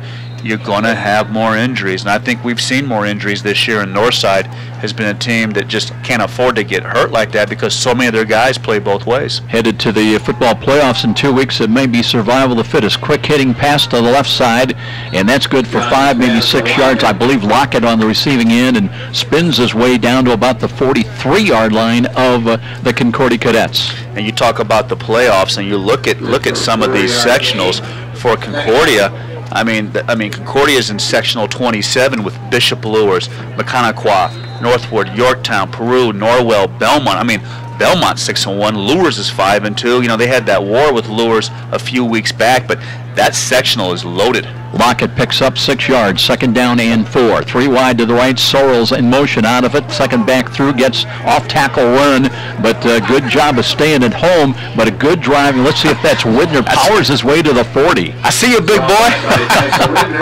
I love it, man. Those linebackers don't get put in the backfield very often, but you're right, Joe. Whitner, with his strength, just powers ahead, and now it's 3rd down and manageable for Northside. So they're down on the scoreboard, but they're still fighting hard. Down 19 with 6:30 remaining in this 3rd quarter, and Ryan Hall, we saw him gamble earlier in the ball game. They need about 3, short 3, and they may feel they're in 4-down yardage area just virtue of the score and because of the handicapping with personnel. 2 wide to the left, motion Sorrells again, and here's a run by David Johnson straight ahead after faking the handoff, and it looks like it would have been close, but there is a penalty flag, and let's see if that one's going to bite Northside again. I think he had the 1st down, but you're right, Joe. We'll see what the penalty is. And Northside's been hurt tonight by penalties. Yeah, it's not just the amount, but it's also the timing. And that one is a 5-yarder that'll mark him, move him back to the 45 of Concordia. And 3rd and 3 becomes 3rd down and about 8. Yeah.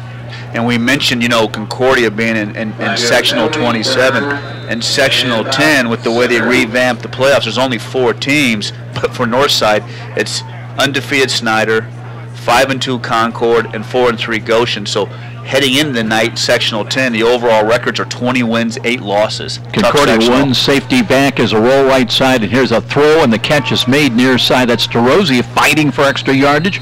Down inside the 30 of Concordia, he'll have a 1st down somewhere around the 29. May have stepped out of bounds at the 30, but it'll be 1st and 10 Redskins. And that's a play to revisit. That play is there for Northside because Concordia is playing soft on the outside because they're so concerned about keeping Johnson boxed in. So nice pitch and catch, and I think that's a play Northside can come back to. DeRosie stays in. He's split wide to the right. That's the short side. Empty backfield once again. 3 wide to the left. Whitner up in the slot. No, it's Deshaun Mudd, and they'll hand the ball to him. No, it's Johnson straight ahead after the fake handoff, and he plunges down to about the 25-yard line. He'll pick up 4 yards. Yeah. and good pace, good movement of the football. They're getting in, getting out of the huddle, getting the plays called, and starting to get a little bit of a rhythm with this offense. Now, we saw this earlier in the first half. Can Northside punch the ball in the end zone now? Approaching the red zone, but it's 2nd down and 6. Clock just over 5 minutes. Time remaining in the third quarter. Mudd again. Play action fake. They throw back to the right. DeRosie gives ground. Now cuts back inside the 15 to the 10. Upended, but it'll be 1st and goal for the Redskins at the Concordia 10. And he's a good-looking athlete, DeRosie. And that play is there, Joe. And if Johnson can just throw those balls enough, it's going to change the game. He's a weapon out there. Yeah, young sophomore, growing confidence the more you handle those passes. And it helps when you're 6'2" also. Lock it in wide to the left. DeRosie to the right side, the short side.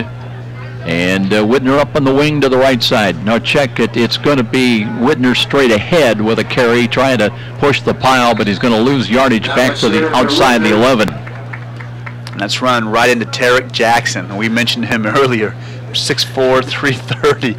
Got to run away from him. I mean, Whitner's as tough as they come, but that's going to be tough to run over Jackson. Earlier in the year, we saw both he and his brother Todd in the ball game, and you know, that's over 650 pounds. Those two guys, those are two pillars you've got to move. I know. And if you have your car and those guys are your friends, you give them a ride home. You better check your shocks. You know, you better have a little reinforcement on the back of the Oldsmobile with those guys riding. You better have one on each side to balance it out. Empty backfield again. Here's a quick throw. DeRosie's got it at the 10, attacking tacklers inside the 5, and he's down to the 2-yard line. Nice. And now we see a sophomore emerge, and that's what Coach Hall wanted. He wanted his young guys to step up, Mudd and Lockett, and now we see the sophomore DeRosie step up with another nice play.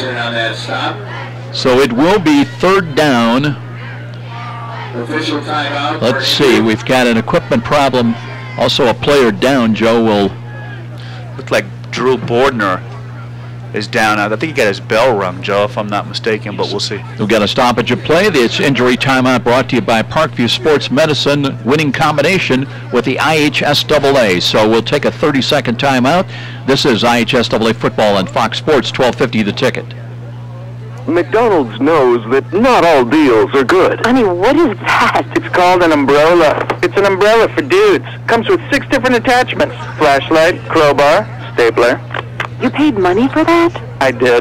Here's a great deal that's real. Kick up your morning with our new chorizo burrito. Zesty chicken chorizo, scrambled eggs, peppers, onions, and melty cheese in a flour tortilla. Get 2 chorizo burritos for just $3 at McDonald's. Limited time only. Prices and participation may vary. Price is single item posted on menu board. Let's get back to the stadium with more IHSAA football action and Joe Parson on Fox Sports 1250, The Ticket. Still working on Drew Bordner here right down around the 1-yard line, and now they've got him up, and looks to be a little better shape than he was. I think you were right, Joe, just had his bell rung. Yeah, that's what I'm hoping. That or maybe an ankle. I'm not sure, but boy, we're tired of injuries. It seems like everywhere we go, week after week, we see the injuries. Now he's up, but he's walking very gingerly with some assistance back to the sideline. Remember, catch video highlights each and every week, game replays anytime at summitcitysports.com, and usually most weekends beginning on Saturday afternoons, you'll have 3 game replays plus highlights and interviews. Hope to have some of those tonight following our ball game here. It'll be the full house backfield. Tyson Whitner dots it as he's the lone tailback, and Johnson dropped the football loose. It's still loose, and that time Johnson picks it up and lost it, and a scramble for it. I believe Northside has it back at their own 9, but that had trouble written on it from the get-go. It just seems like we're on the shotgun. Johnson's comfortable. When he gets under center, they've had problems with the snaps. He fumbles the ball to the right. Sorrells kicks it as he runs by it. The ball squirts back out. Johnson has an opportunity. We thought he picked it up, fumbled it again, and luckily Northside fell on it, but Johnson does not have the experience show to be under center. If I'm Northside, I get him back in the shotgun where he's comfortable. Might be, well, it is 4th down, and it's back at the 9-yard line, so they've got to get it into the end zone. Lockett splits wide to the left side, DeRosie to the right. Whitner offset the left side. Snyder in motion, sets up on the left wing. Now here's David Johnson, throws over the middle, and that one incomplete, penalty flag at the goal line. and Northside's getting a break. I don't think that ball was going to get completed because Concordia looked like Curligan had the route covered, but I think it was Soros out there, Joe, that really twisted around and wanted to call, and that's a big pass interference call against Concordia for Northside. That's going to be a first down. So let's see where they mark that ball half the distance. It'll be just inside the 5-yard line. Those are the football inside the 5, and it will be, I believe, that's an automatic first down, isn't it? They still show 4th down. 4th and goal at the 5, so here come the Northside Redskins. Rolled to the left side by David Johnson. He needs a block, and it's not going to get it. Knocked down, and that will do it. It'll be the 3rd 4th down stop of the night for Concordia, and they'll get the ball back. And I'm a little confused because I thought that's an automatic first down on that play. So I think they changed that rule. It's a big stop, though, for Concordia. You know, Curligan comes up and makes the tackle, so I thought Johnson had the corner. So Concordia, you know, they had a big stop in the first half with the goal line, and there's a big stop there. So, you know, Concordia came in with questions about their defense, and they got to feel pretty good about it tonight, Joe. Obviously, Northside's limited, but still, they're stopping the run game. They'll get the ball back at the Concordia 4-yard line. Remember, earlier they had it at the 1, and that paved the way to a safety as the ball was dropped by Sparks in the end zone. But now he will set up about a yard deep into the end zone. Daniel Sparks from the right side hash mark. Short drop, wants to throw. Now flush to his right, taking a look, sets his feet, throws downfield, and that one incomplete. Logan Snyder had the coverage. And no penalty flags down deep. Ball was intended. I believe that was Tyson Chambers was the intended receiver. Incomplete pass.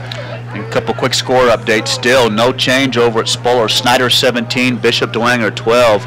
Homestead's getting after Lewis now in the southwest. Homestead 28, Bishop Lewis 14, Northrop 38, Southside 6, Carroll 42, Wayne nothing, Leo 28, Columbia City nothing. Belmont getting a test tonight, Joe, 14-6 in the 4th quarter over DeKalb, and East Noble 40, New Haven 6. There was a penalty against Concordia that's declined by Northside. That'll bring up 2nd down and 10. 21-2 our score. Ball comes back to the 4-yard line. North was only going to get a couple of yards on that penalty if it would have been assessed, and it still would have been first down. So Curligran sets up as the running back. He's about 2 yards deep in the end zone from the goal line as Sparks looks right, throws right, and ball zings incomplete. Again, looking to Chambers. You know, we report those scores. Has any team improved more from week 1 to now than Bishop Dwenger? And I'd also argue, how about the improvement by Concordia? You know, Concordia really got run all over the place by Homestead. I'm with you. The first week, and Concordia is a much better. I think they even look a little more physical tonight than when we saw them earlier in the season. If they can, you know, I'm sure Concordia fans, when Sparks got his bell rung, and there was some question whether he was going to be able to come in, but a tough kid. He just has gone all the way tonight. Now Northside defensively jumping around. Here's a roll to the left by Sparks. Looks, throws. He's got a man out there, and there's a catch. Bergdahl again, and carries across the 20 up to about the 25-yard line. He's got a first down. And Sparks throws such an accurate ball. Bergdahl was initially covered, but as the route developed, Sparks is able to see it. And I think that's also impressive, is his vision, and just lays a nice ball out there at Bergdahl. Well, you know, Grahovic has been the #1 receiver, yes, but now when you add into that mix Bergdahl at 6'7", you know, that changes things up a little bit and gives you a big receiver to shoot at. Yeah, it was, and we were breaking down the numbers, you know, breaking the game down. I was surprised that Bergdahl didn't have more catches. You know, I felt like Bergdahl would have been more of a weapon. Here's a roll to the right side, and Sparks over the middle's got a man down deep, and that one incomplete. The receiver fell down. There was incidental contact with the feet. Bergdahl again looking for a flag, but that time Denicola, I think, had the coverage, and their feet just got tangled up. Yeah, Northside's got a lot of experience. You know, they have seniors David Johnson and Maliki Lyman out there, and Logan Snyder. So, you know, when you look at Northside's defense, 7 senior starters, so a lot of experience. Second down and 10 with the ball coming back to the 25-yard line. 2:08 remaining in this third quarter. Only points on the board have come from Concordia on a 10-yard 4th and goal touchdown pass, Sparks to Bergdahl. Now Sparks again throws the quick bubble screen to the right side, and they've got a first down across the 35 up to about the 36-yard line. I'll tell you who's been quiet tonight is Devin Sparks. Yeah, I've not seen him. Of course, no Peter Morrison out last week with a broken clavicle. Yeah. Out 6 to 8 weeks. I tell you, I've hurt those shoulders before. You hurt a shoulder like that, you just can't get comfortable. You know, I had a dislocated collarbone, and I couldn't even sit in a easy chair. You know, hurts to chew, right? And don't laugh. You know. You know the thing about Morrison too, he's the backup quarterback. I know. So you need Sparks to be healthy. You know. That's right. 3 wide to the left side. Sparks checks off, looks left, now rolls back to the left side, looks, he's got an open man, and then aired that one out of bounds, incomplete. And that's okay to miss on that because Northside was rotating the coverage over. It looked like Denicola was going to come over and get that ball. Sometimes back in that pocket, guys really look good and look open, but when you turn your shoulders and muscle that ball back across the field, you're always amazed how fast the defense can close down. That was Nathan Lindemeyer was the intended receiver, getting chance to get in, but incomplete. Now it's second down and 10 and clock stop with 92 seconds remaining in this third quarter. There's Bergdahl in, easy to pick out because he's a good foot taller than anybody else out there, and he split wide to the near side up at the 35-yard line. A little motion now. And here is Sparks again, wanting to throw, flush to his right. He's got open green to run, and he will run. And out of bounds up around the 40-yard line and ran into a Northside player somewhere close to the Northside bench, but I don't see a flag. Yeah, pretty good defense with Northside. I mean, you know, Concordia has really worked on throwing the ball in the second half. We haven't seen as many carries, you know, out of the big back Curligan here in the second half, and Concordia seems a little bit out of sync with their passing game tonight. It's actually a loss of a yard, so third down and 11. Where Sparks stepped out of bounds, and they would have to get up to their own 46-yard line with 1:22 remaining on the clock here late in this third quarter. Their lead is 19 at home, 21-2 over invading Northside. All 11 up within about 10 yards of the line of scrimmage. Here's a bullet pass of the middle, and that's incomplete. That had plenty of mustard on it, but off the right hand, incomplete, and the Cadets will have to kick the ball away. A good defense again with Northside. I mean, I think the secondary has done a pretty good job staying with these Concordia receivers. And it's such a big game tonight for Concordia because this is the opportunity to get to 4-4. And that sets up the game next week with Carroll, Joe, where Concordia has a chance to get that 5th win.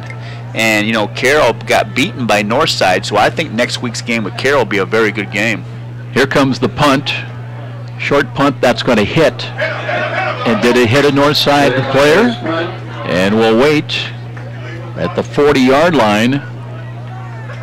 Officials have not signaled yet. It looks like Northside's going to get the ball. They're going to bring the offensive unit up. The officials still conferring.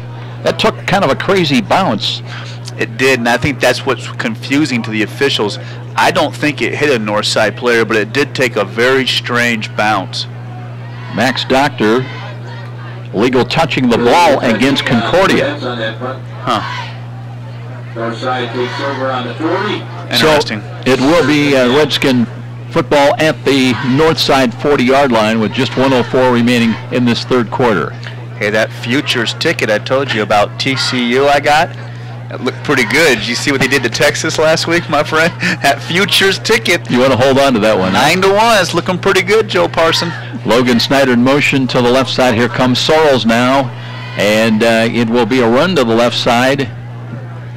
And they'll get a couple of yards on the far side of the field across about the 42-yard line.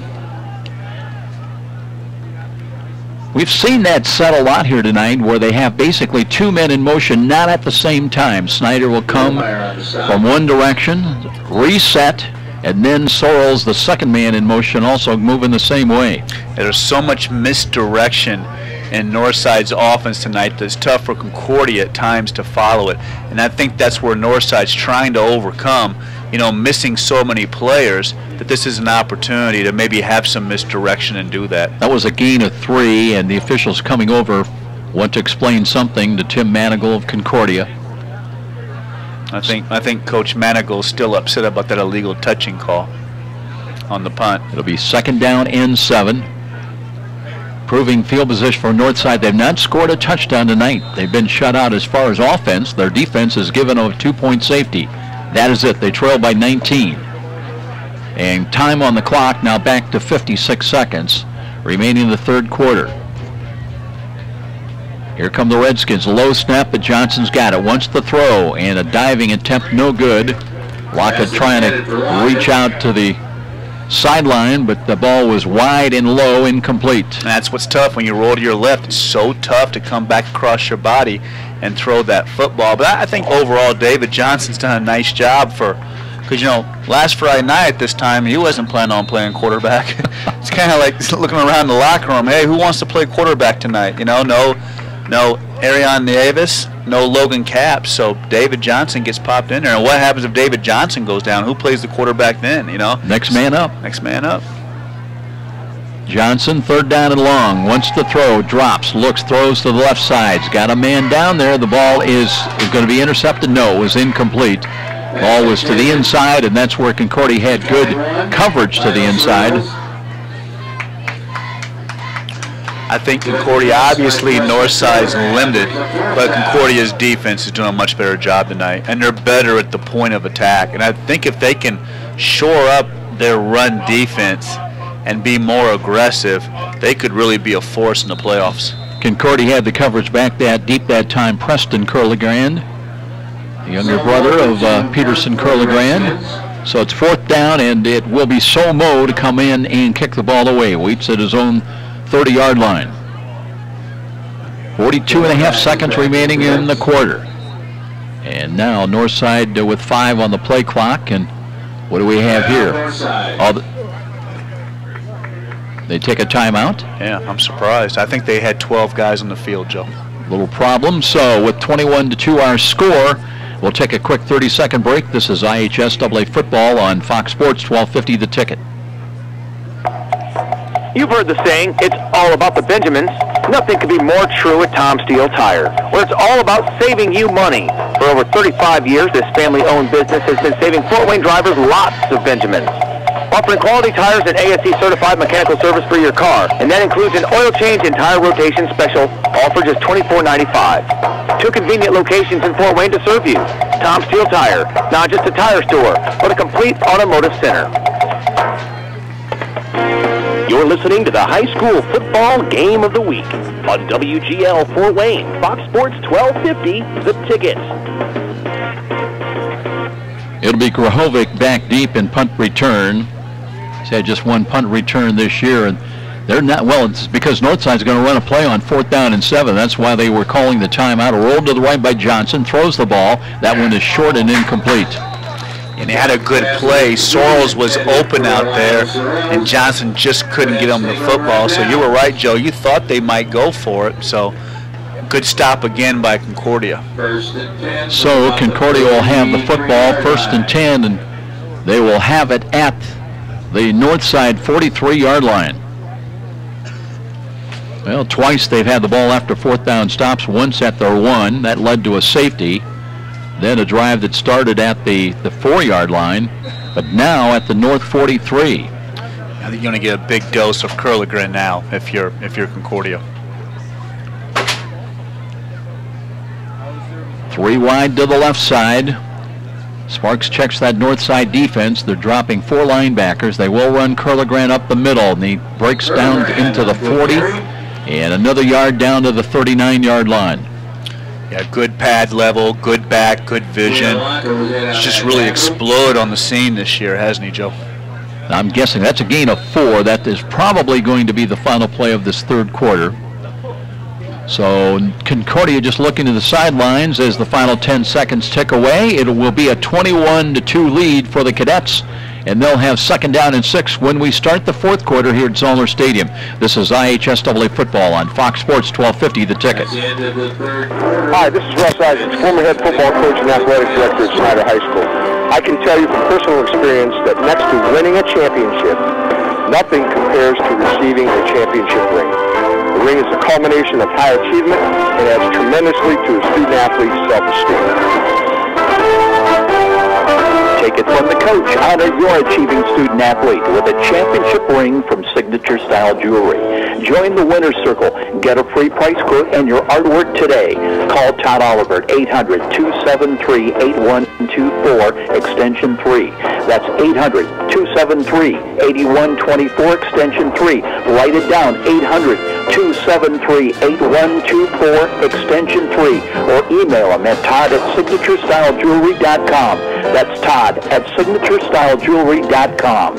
Signature Style Jewelry, the leading online retailer of championship rings, class rings, and fashion jewelry. And now back to the IHSAA football game of the week with Joe Parson on Fox Sports 1250, The Ticket. Concordia with 3 touchdowns here tonight, and are they on the way to a 4th? We'll find out. We begin the 4th quarter with Joe Walburn. I'm Joe Parson, and Daniel Sparks has gone all the way tonight at quarterback and bounced back after a pretty good hit. But in there now to take this 2nd down and 6 snap. Moving left to right, motion near side, play action fake. Sparks rolls to his left, sets his feet, gets by one, reverses back to the right side. Now runs to the 40, to the 35, to the 30, and out of bounds, right about the 30-yard line. And boy, he ran about 25 yards, started play designed to go to the wide side to the left, Joe, and good rally back, reversing back to the near side. Just an underrated athlete, and those are the plays, if you're Coach Hall for Northside, that drive you nuts. You have the coverage, the right coverage chosen. The receivers are covered. Your backside defensive end has a beat on Sparks, and all he has to do is drop his pads and makes the play, and Sparks gets out of the tackle and gets upfield for a positive play. So, you know, when you have a quarterback who can be that accurate and move like that, it's such a weapon, but it drives the defensive coaches nuts. New nose man in there for Northside now. It's Caleb Garlington, who's a sophomore, 5'10", 260. Redskins got some beefy boys, the younger players. Here's an off-tackle dive right for a yard to the 30-yard line. Curl again. Had a steam up, but got tripped up right at the line of scrimmage. Might have been Garlington that got a hand on him. Yeah, it was. It was a nice play to get off the block and drop Curl again that time. 2nd down and 9, but clock will be the ally of Concordia right now on this lead of 19 points. Just trying to pick up a couple of first downs and keep that clock moving. They've got a date at Carroll next Friday night, so do we. On our Friday Night Light special, we'll see the Neon Nation. 3 wide to the left side now. 1 to the short side to the right. Curligran has done pretty much all the running here tonight. The 1 back, and here is Sparks. The rush is on. Nice pivot move to his left. Sets its feet, throws to the end zone. It's got a man wide open there. Take your pick. But the ball is dropped in the end zone, incomplete. And both receivers were wide open, and they almost ran into each other. Chambers was the guy that ended up with the best shot at the ball, but he couldn't find the handle. And Sparks is saying, one of you get out of the way. The ball's right there. Other one, do me a favor and catch it. So Northside's lucky because they were beaten not once but twice on that play, but the ball is not completed. 3rd down and long, 3rd and 9 with the ball back at the 30-yard line. Quick update in the scores, Joe. Still Snyder 17, Bishop Dwenger 12. Woodlands rolling South Adams now 37-0. Homestead 28, Lewis 14. Northrop 45, Southside 6. Sparks looking to throw again. Throws it up the left side. He's got a catch for a first down. And that'll be a catch inside the 15, close to the 10-yard line.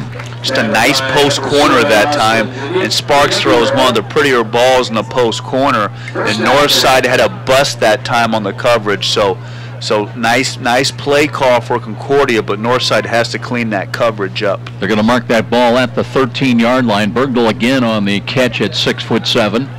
So here come the Cadets now. Still 10:45 remaining, and they're trying to add to their 21-2 lead.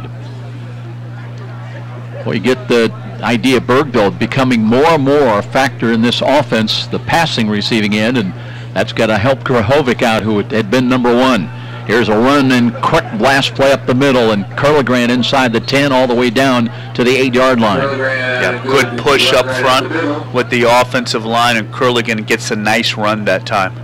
I tell you, when we broke the game down, his numbers just jumped out at us. I mean, we talked about him in the pregame, came into this game over 1,100 yards, Joe. 16 rushing touchdowns, add 2 through the air, had 1 last week, 4 on the ground the week ago against Northrop, and he has scored a touchdown tonight.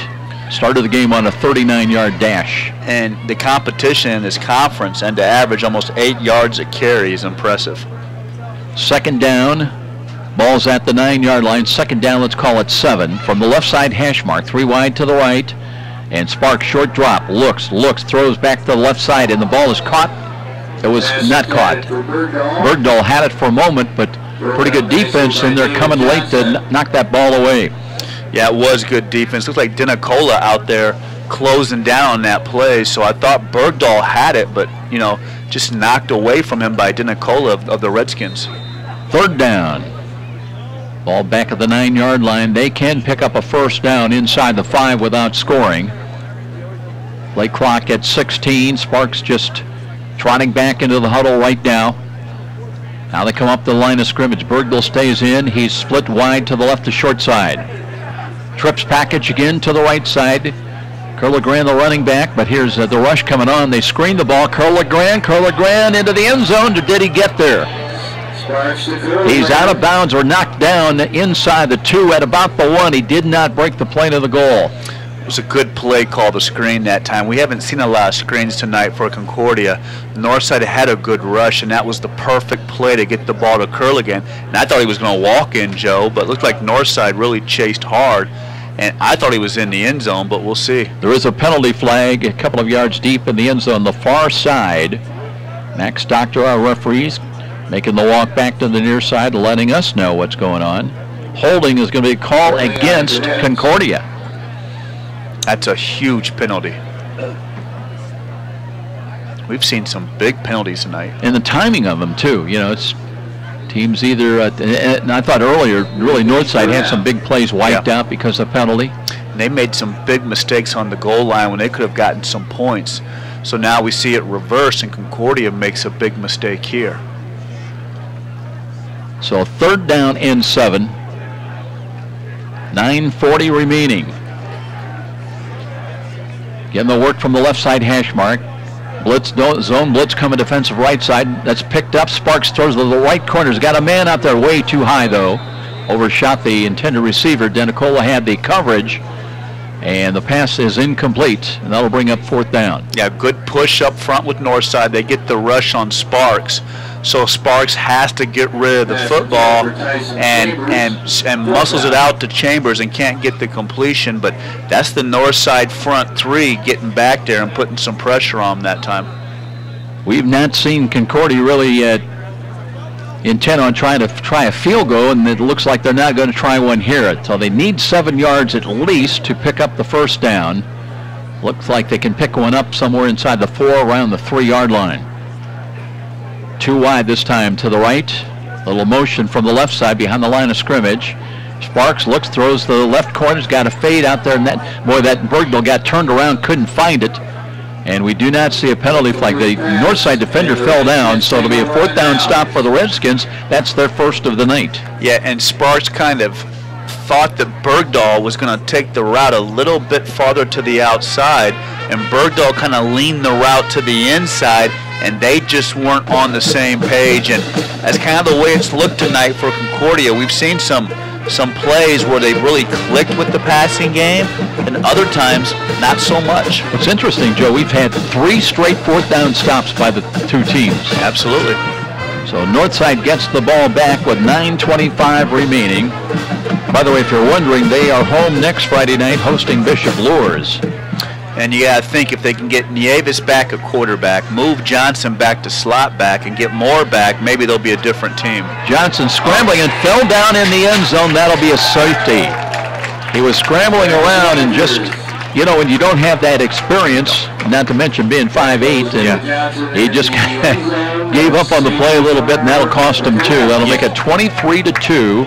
So both teams have a safety here tonight. You don't see one, kind of rare in high school football. We've had one each way, and we'll take a 30-second break. Well, 23-2, and Northside now will have to kick it back to Concordia. This is IHS AA football on Fox Sports 1250, The Ticket. Hi, Charlie Momper here from Momper Insulation. It's never too late to add insulation. You'll be amazed at the results when our Momper professionals retrofit your walls and attics with high-quality insulation. When we're finished, you'll stay warmer and hopefully save money on your heating bills as well. Momper, the #1 name in insulation since 1956. Call today at 432-7543. Let's get back to the stadium with more IHS AA football action and Joe Parson on Fox Sports 1250, The Ticket. Well, earlier at halftime, you heard the interview with Matt Momper talking about his dad. Charlie Momper has become kind of a media star. You hear him everywhere on the radio, and started the Momper family business, Momper Insulation, back in 1956. Gosh, 1956. You know, God bless them. You know, good family, but 1956. Wow. Here comes the kick, end over end. That trickles back through, fielded at the 39, return across the 45, and a big hit established right at midfield. Return will be into Northside territory down about the 49. So here come the Cadets, obviously going to have very good field position to work with on this first snap. It's going to be interesting to see how Concordia does next week with Carroll, Joe. I mean, Carroll has had some absolute wars. They had the war with Northside, they had the war with Homestead, then they had to come back, and they had Snyder, and then they were able to beat Lures in a frenzy. You know, they were just exhausted, I think, last week with Dwenger. It's going to be interesting to see what Carroll team shows up next week with Concordia, because I know the passing game isn't clicking as much for Concordia tonight, but I think this is a kind of a surging team for Concordia. It's getting better. And, of course, so by next Friday, we'll know the tournament pairings, and you got to kind of wonder, looking ahead, Joe, you know, some teams, you know, Ryan Hall said, you know, neither one of us is going anywhere really at this time, so you're playing for pride, school pride, but also looking ahead to the tournament. Who are you going to be playing and where? And do you kind of, and boy, I got to catch myself a little bit in suggesting this, but do you kind of look ahead instead of so much to this next Friday night, but maybe to 2 weeks from Friday night? Yeah, you do, and I think that's only normal, especially when you're not in the conference race, and you want to be healthy too. Here's Concordia playing a physical Carroll team. Well, you got to think about your strategy with that, because you want to be healthy heading into that sectional. Sparks stays in, wants to throw the ball flush to his left, gets away from one, now runs back to the right side, throws on the runs, got a wide open catch at the 31, and here they go again as Logan Snyder throws the ball carry out of bounds, but that's going to be a good catch. That time is, I believe, it's Linnemeyer again, Nathan Linnemeyer, just waiting for the ball. And is that Sparks down on one knee? And I'm telling you, I know it's 23-2 with 8 minutes left. He's running around, he's taking big hits, he's making plays. But I'm telling you, with Morrison's broken collarbone, Joe, I would be extremely careful with Sparks. I know he's a tough kid, but you just, I mean, look across the field at Northside. You know, Nieves, Caps, they're down to David Johnson, and I'm watching Sparks run around this pocket and get absolutely blasted after these throws. Well, let's see. Grahovic, I believe, has come in now. Is that who it is now? Yeah. I would keep the ball on the ground. I would run the football and try to get this game over with if I'm Concordia. They got a new running back in there as well, and there he is up the middle, and they'll just get what they can. Sparks is tough as they come, and I admire the way he plays football and the way he throws that ball. But this is a extremely difficult conference, because every single week there's grown men out there that can absolutely put the wood to you. And, you know, you want to be tough and you want to be courageous, but you got to be smart with your body. Blade Harris is the running back right now, and here comes Tariq in. I think Tariq gets a break here. He gets a blow. He's shaking his head. But they're just running these guys in and out. And I'm sorry, I guess Tariq's coming in. Todd Jackson's leaving. But, boy, you got to be careful here. I know it's 23-2, but I'm just, you talk about next week and the playoffs coming, I think you have to really be careful and protect some of your assets. That's a personal foul against Concordia. That was a dead ball foul, so it moves the ball back outside the 35 to the 37. And I think that's why Todd Jackson exited the game that time. I think he kind of ran down the field and piled on somebody a little late. Second down and 22 at the 37. So Grahovic in there and looks to hand the ball off, and there's a big hit, and that's got to be Tyson Whitner. That looked like Tyson Whitner. I'm sorry, that was Williams that time from the defensive end. Jacquay Williams comes up and just drops the pads. You love it when you have those defensive ends that are strong with their hands and get off blocks that fast. Jacquay Williams, 35 rather than 34 Whitner. He's tough. I'm telling you, I know Snyder just cut through Northside like butter last week, but Northside's a good defense. Northside really is a lot of senior kids, a lot of kids that play both ways, and they do have a good defense. Blade Harris remains the running back, lined up a little bit offset to the right side behind Grahovic, but they'll hand the ball up. No, Grahovic gets by one and is going to be buried again, is converging the Northside defense as DeJuan Harris pinched down and finished off the play. And I think you're just going to see this shotgun option game now. I don't see Sparks getting up from the bench. I see Drew Bordner sitting over there. He was kind of dinged too. I don't think it's anything serious with Sparks. I think he'll shake it off, Joe. But I agree. I think I'd leave him out of the game at this point. And they're going to have to be careful, too, with some of these guys next week with Carroll, because Carroll's got some real tigers on that defense. Things stand as it is. With approaching 6 minutes, Concordia would go to 4-4 on the year, and that creates a little bit of a different situation at Carroll. Will have that game for you next Friday night because they've got a chance for a winning season. I know. And to win 5 games in this conference, I don't care what you say, that's a feat. I mean, obviously Northrop and South and Wayne are down, but you've got to find 2 other wins. Now Northside's beaten up, but usually that's a tough win to grab one against Northside. Cadets going to take a timeout here with still 5:57 remaining. They'll have 4th down. They'll bring in the punt team when we return in this 23-2 lead. Cadets over the Redskins, IHS AA football on Fox Sports, 1250 The Ticket.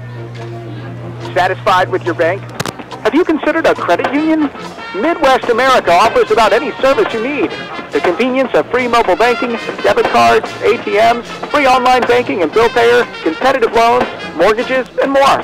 Deposits insured to $500,000. Hey, consider this an invitation. Your next bank should be a credit union. Midwest America Federal Credit Union. Midwest America Federal Credit Union. And now back to the IHS AA football game of the week with Joe Parson on Fox Sports 1250, The Ticket. Concordia ready to punt the ball away at their own 47-yard line. 2 back and punt return for the Redskins. Here's a lollipop snap and a high kick wobbly ball near side. That's fair catch made by David Johnson at the north side 10-yard line. And Joe Auburn, you've got an important update on that other big game in the SAC tonight. Bishop Dwenger just scored a touchdown and got the 2-point conversion. It's late in the 4th quarter. It's Bishop Dwenger 20, Snyder 17. And that would be an absolute shocker in my book. And what team has improved more from week 1? I mean, what, they completed 1 pass in week 1 against Bishop Lures? Unbelievable. I mean, that's just unbelievable. Well, you talked about it earlier about teams that in the last 3-4 weeks have shown the most marked improvement, and Dwenger's got to be right up there, at the top. I'm impressive how they've got their pass game going. Now here come the Redskins. They'd love to get some kind of momentum for their game against Bishop Lures. On a double reverse, they've got Lockett. Lockett works to the right side and got a block. Brought it up close to the 15-yard line. Lockett on the reverse. Northside still competing, run those trick plays. I like Lockett, though. I think if Lockett can work on his body in the offseason and work on his hands, he could really be a nice receiver. And then when you combine him with the sophomore, Lucasio, I mean, you've got some weapons for Northside. Gains 5, 2nd down and 5.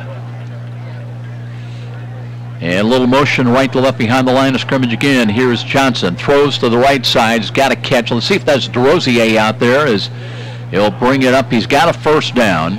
They'll move the chains as Northside will have it 1st and 10 up just short of the 25 at the 24-yard line. And I think if Nieves can come back next week and Johnson can move back to his natural position at slot back, and if Moore can get cleared and be healthy, you know, Northside's going to get a lot of the offense back. Obviously, they don't have the heart and soul of Logan Capps, but they'll be almost back to full strength. 3 wide to the left, empty backfield again for Johnson. Now they've got some motion as here's David Johnson, throws as far as he can down the right side and too far. Incomplete. Again, intended for DeRosier at 6'2", the young sophomore. As the Cadets had 2 back in coverage. That'll stop the clock with 4:37 remaining.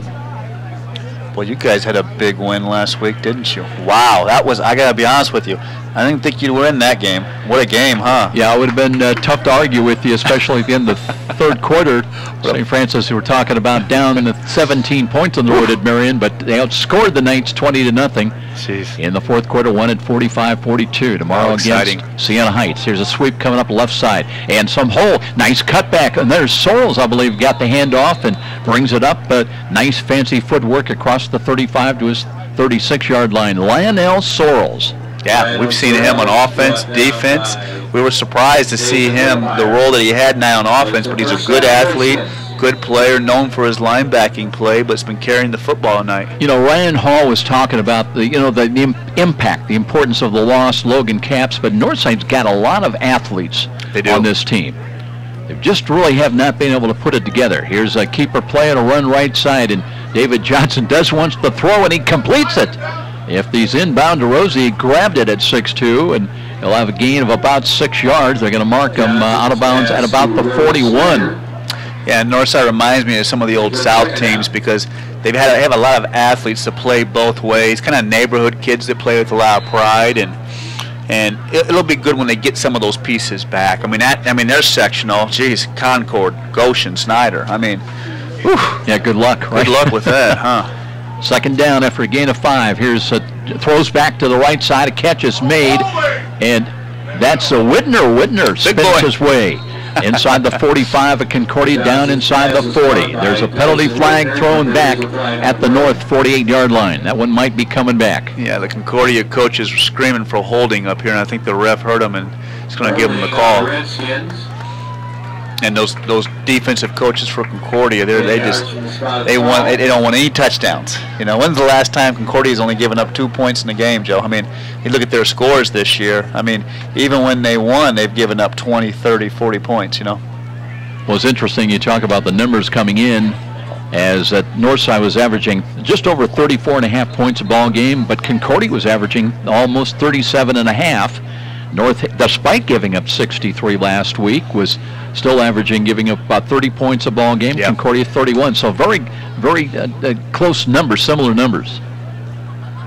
Now the loss will bring up 2nd down and 10 with the ball back on the north side of midfield at their own 37-yard line. 3:52 remaining here to be played. As empty backfield again for Johnson. Gives ground, steps up, throws down the middle's got a man out there, and that ball is dropped. It a little died on DeRosier. He had him, just couldn't get the ball out there. DeRosier was open, wasn't he? Yeah, he had a couple of steps. 21, number 21, Lionel Sorrells. Brings up 3rd down. So that'll bring up 3rd down and long. Sorrells checks out of the ball game.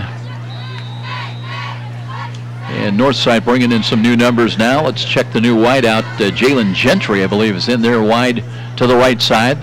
3 wide, empty backfield to the left again. Here's the rush coming, and a shot put is up. That one's intercepted, and it'll be returned.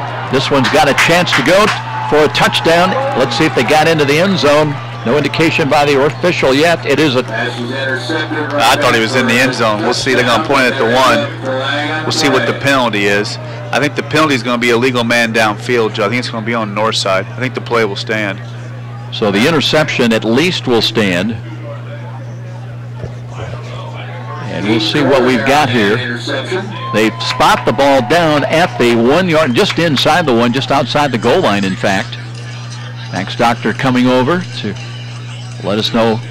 Legal receiver downfield, that's decline. and also I think personal foul against Northside. So it will be Concordia with the ball as the teams right now have gone to the sidelines. A screen pass that time, and Johnson tries to stick it in there, and I don't think Johnson saw the Concordia defender. Yeah, you left it a little bit short. The result of the play is that the ball is on the 1-foot line. First and 10. I have noticed, Joe, and this is a little bit of soap opera, but officials more and more are reluctant to call a touchdown on any kind of play down around the goal line. And I'm going to say something, and you're going, here comes the old crusty Joe. I think with all, now obviously we don't have the reviews in high school that they have, the instant replay review that they have in college and pros. I think the officials just are a little gun shy sometimes with making calls. Here's Grahovic, ball dropped though, right in there. They did not get into the end zone. He was in the end zone, and it just seems like the officials are so cognizant of where's the knee, where's the elbow. I mean, you want to get the call right, don't get me wrong, but I just don't think the game has the crispness or the calls or the balls spotted. I think the officials are always looking over their shoulders now. At the small college level, I have heard it expressed that the guys who are trying to move up, so to speak, they feel that making that call, having the guts to make a call like that, is going to get them up to a higher level. And it is or it isn't. It's not what you want it to be.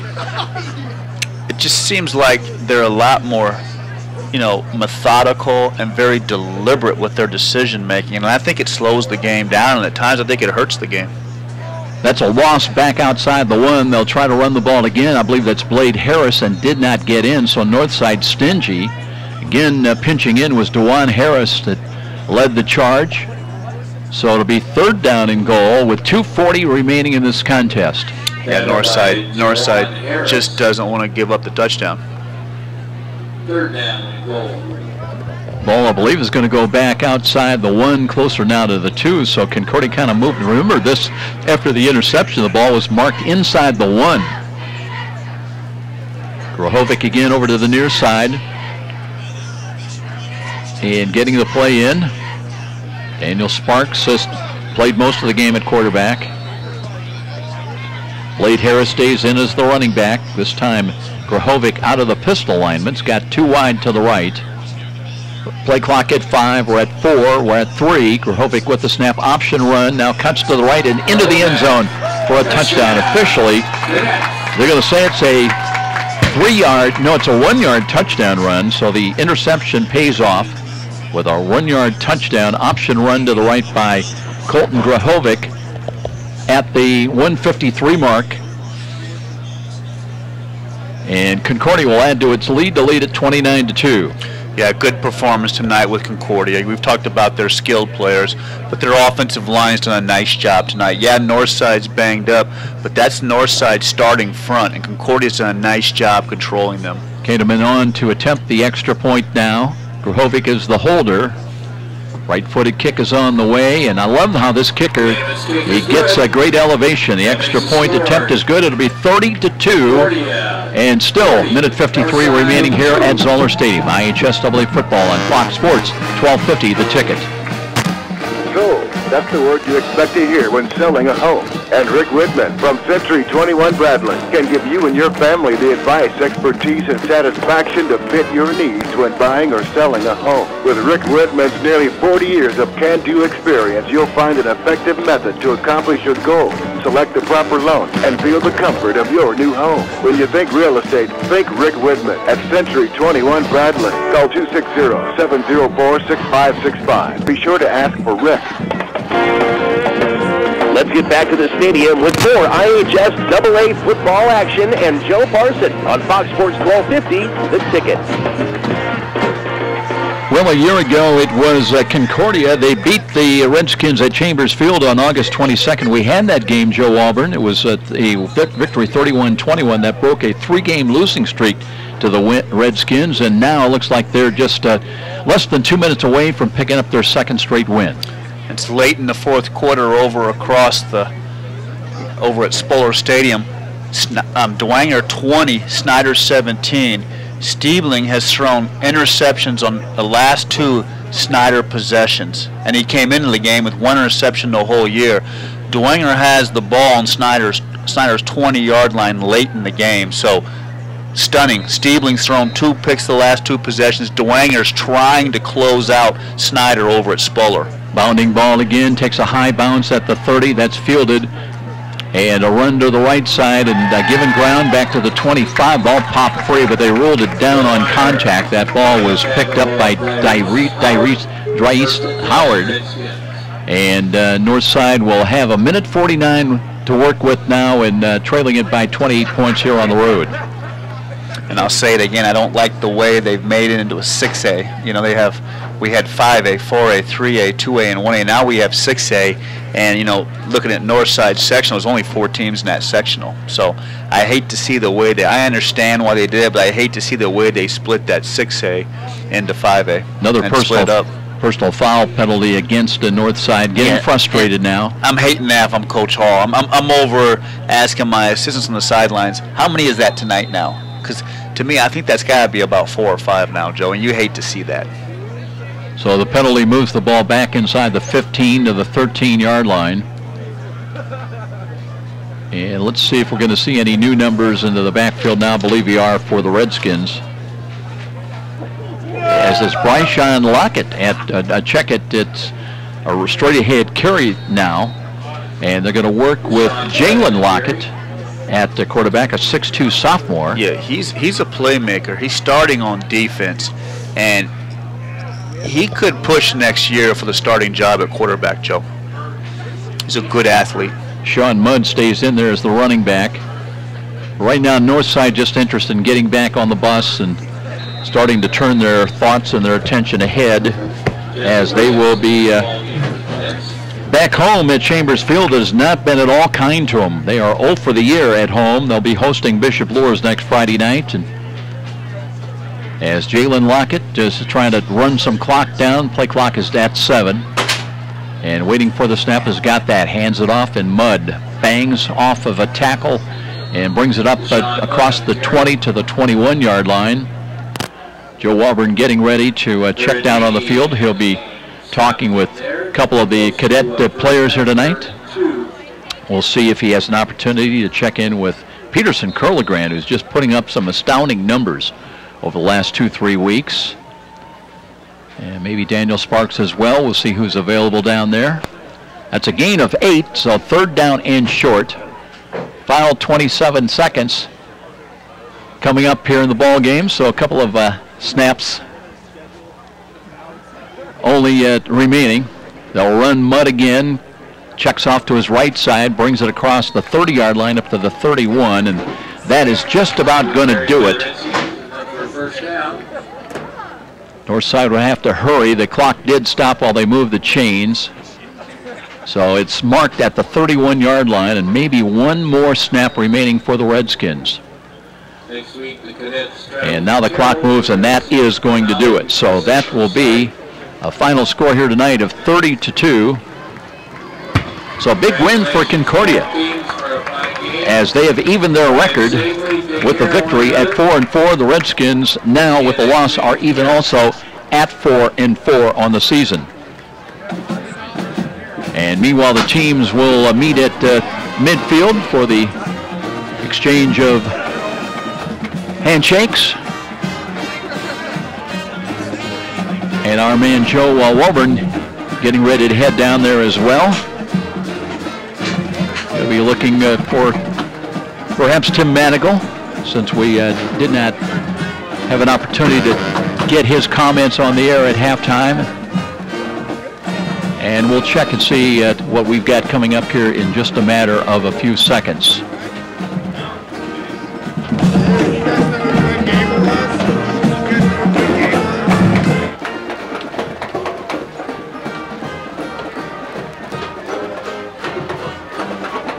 One thing, you've got to wait for the official congratulatory exchanges to be executed.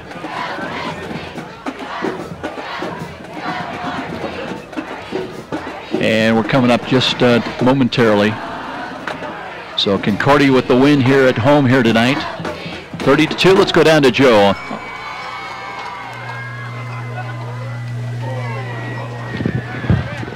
Joe, Joe, I'm down here with Darius Rogers for Concordia. Darius, the defense really stepped up tonight and played well. How was the week of practice for you guys? Well, our coaches have been telling us that we need to step it up and we need to bring more effort. Our offense brings, that gives us points every single time they get the ball, and I thought our defense needed to step up over the week, and I thought we did a good job. Yeah, you guys did a real good job. Obviously, Northside was down with some weapons, but you guys seemed to key on David Johnson and take him away. Right. Well, they were down with some weapons. We were down with some weapons too, but both teams played hard today, and Concordia, we just came out with the win. I thought our defense came together instead of fighting against each other, and we were just productive. Lastly, Darius, what's it mean to play for Concordia? What's it mean to wear those colors, being a senior and playing big game after big game? Being a cadet is basically everybody's going to doubt you, but no matter what, keep your head up high and play as hard as you can. No matter what, even the odds are stacked against you, just keep pushing forward, and you might come out with the win, you might not, but at the end of the day, I'll still be a cadet, and I'm proud to be one. Absolutely. Well, congratulations. Big game next week. Good luck with Carroll next week in the playoffs. Darius Rogers on that defense, Joe, so want to get a defensive player on today, and also an update for you, Joe. Dwenger 20, Snyder 17, it's a final. Dwenger pulls the upset. Sounds good. Joe Walburn down on the field, Darius Rogers, and giving us that final score as well. We're going to head to the post-game show, and we'll be back with the look at the numbers. And right now, a team meeting with Concordia. They are celebrating their win here by a final score of 30-2 over the Northside Redskins. This is IHS AA football on Fox Sports 1250 The Ticket. Every small business person has the same dread: taxes, reports, and bookkeeping. What are you to do? You know you can't afford the big guys to keep you legal and solvent. Well, now there's Walburn Financial Management to save the day. Here's their number. You're going to want to remember this one: 260-459-2240. That's 459-2240. Why? Well, Walburn Financial Management specializes in the little guy. With reasonable rates and sensible retainers, Walburn Financial Management, simply perfect for the small business budget. I like things fast. That's why I like roller coasters, guitar solos, and race cars. That's also why I love Fios Internet from Frontier. Now with 1 year of Amazon Prime. I use blazing fast Fios Internet to get instant access to Amazon Prime movies and TV shows. Plus I get unlimited photo storage, music, and Kindle books. And you can't beat free 2-day shipping. Get Fios Internet from Frontier for $24.99 per month with qualifying phone service and 1 year agreements on new internet service, and get 1 year of Amazon Prime. Call 1-888-FRONTIER. Oh yeah, life in the fast lane. Get Fios Internet for $24.99 per month with 30 megabits per second upload and download speed, and get 1 year of Amazon Prime included. Call 1-888-FRONTIER. Limited time offer for qualifying services. Taxes, fees, and other restrictions apply. 1 year of Amazon Prime service included with 1 year agreement on new internet service. A maximum $100 early termination fee applies. Subject to availability. Fios Marks owned by Verizon Trademark Services, LLC, and used under license. The game just isn't the game without you. When pain or injury has you sidelined, call Parkview Sports Medicine at 260-266-4007. Whether you're an aspiring pro or a recreational athlete, our team of certified orthopedic surgeons, physical therapists, athletic trainers, and registered dietitian nutritionists will provide you with rapid access to comprehensive care and sport-specific rehabilitation. We can get you back to the action quickly and safely. Just call 260-266-4007. Parkview Sports Medicine, your dream team. And now back to the IHS AA football game of the week with Joe Parsons on Fox Sports 1250, The Ticket. Tim Manigault still visiting with his team down in the end zone. Joe Walburn's down there waiting for a chance, maybe for another player interview or two. Let's check the line score of the ball game. It was a 7-0 Concordia lead at the end of the first quarter. That lead would grow to halftime to 14-2, and then it was Concordia shutting out Northside the rest of the way. They would add, the Cadets would add one more touchdown in the third quarter, and then a safety and another touchdown in the fourth quarter to win it by a final score of 30-2. All started at the 9:36 mark after a kickoff return fumble that gave possession. Concordia was kicking off, but North coughed it up, and that would set up a 39-yard touchdown pass, a touchdown run by Curligrand to start the ball game 7-0. And getting ready, Joe Walburn down on the field. Let's go down to Joe and see who he's got for us. Well, Concordia, as a team, they've got a certain amount of calisthenics. Let's go down to Joe. Hey, Joe, I'm down here with Concordia quarterback Daniel Sparks. Daniel, good win for you guys tonight, but another physical game. How you feeling? I'm feeling all right. You know, the line gave me times when I needed it to complete passes, and we just got everything figured out from the first half that we had mistakes in, and came out in the second half and played really hard. What's it like to play these defenses week in and week out in such a tough conference? I mean, the athletes should deal with, and to be up every single week for these defenses. I'd say it's definitely a challenge, but I mean, we work hard in practice, watch film, have a good game plan coming in, know what you want to do when you see a certain look on defense, and just a lot of film study, and make sure you have the plan that you want to attack, what you want to attack. Carroll next week, and then on into the playoffs. How are you guys feeling as a team? It seems like you guys are really starting to build some momentum and play better. And I know tonight maybe the passing game wasn't quite clicking like it has at times this year, but you guys seem to be more physical, and I think your offense is one of the more dangerous offenses in the area. Yeah, well, we had some new receivers in there because of stuff happened during the week, but that should be back. Just work with the receivers after practice. I'd say we are getting more physical than week one, which I wish we were playing like this the whole year. It might be a little bit different. Lastly, what's it mean to you to play for Concordia? Come out here on a Friday night, be able to throw those spirals. I love how accurate you are, you know. But what's it mean for you to play for Concordia and to wear those colors on Friday night? It means a lot. My sister went state for basketball when she was here, so it's just I mean, all of us have been playing together since like 7th grade, so it's just something special to be out here with a bunch of guys that you've been playing with for so long, especially on senior night. Well, congratulations. Good luck the rest of the season. That's Daniel Sparks, probably my area's favorite quarterback, Joe.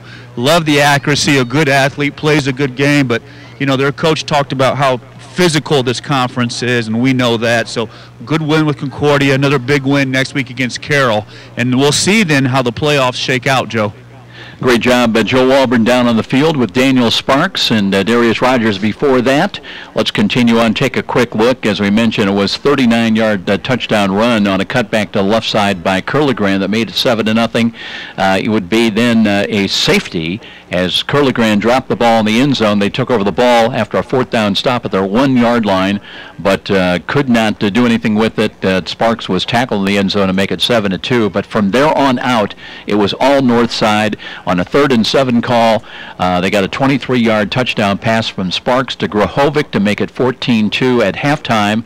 And then in the 3rd quarter, just one more score on a 4th and goal, 10-yard touchdown pass Sparks to the left corner of the end zone to the 6'7" Paxton Bergdahl with the touchdown catch. We had 3 straight 4th down stops. Eventually that would lead to a safety as David Johnson was trapped in the end zone, slipped to the turf at the 9-10 mark, 23-2, and then a finishing interception by Concordia set up a 1-yard touchdown run by Colton Grahovic. He came in to mop up the final couple of minutes. Time of the score is 1:53, and it was a 30-2 win for the Concordia Cadets. We will come back. Let's take a 3-minute timeout. We'll be back with final comments and set the stage for the regular season finale next Friday night, and tell you where we will be. 30-2, Concordia wins it here at home. This is IHSAA football on Fox Sports, 1250 The Ticket. Behind the scenes of the making of a great play area. I'm envisioning something really spectacular, something over the top. Let's draw up some plans. Yes, JP. Right away, JP. Excellent idea. Bold move, JP. We'll get right on it. I see a large fort with a giant cannon to slide down. Let's make it historic. Tie it in with the history of Fort Wayne. And we gotta have it soft so kids of all ages can play. Let's have those blueprints on my desk by Monday morning. Jefferson Point and Lutheran Children's Hospital ER presents Fort Wayne's largest indoor soft play area. Parents can relax while the kids explore a fort, slide down a cannon, and crawl through the 16-foot cherry blossom tree. Over 2,000 square feet of indoor play area, the largest retail play area in the state of Indiana.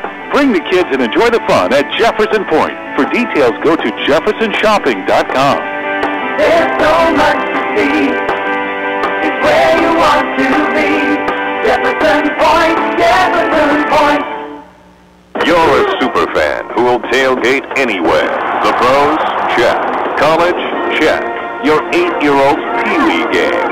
Big time. And to prepare for this ritual, you head to Meyer for freshly prepared food and licensed team apparel.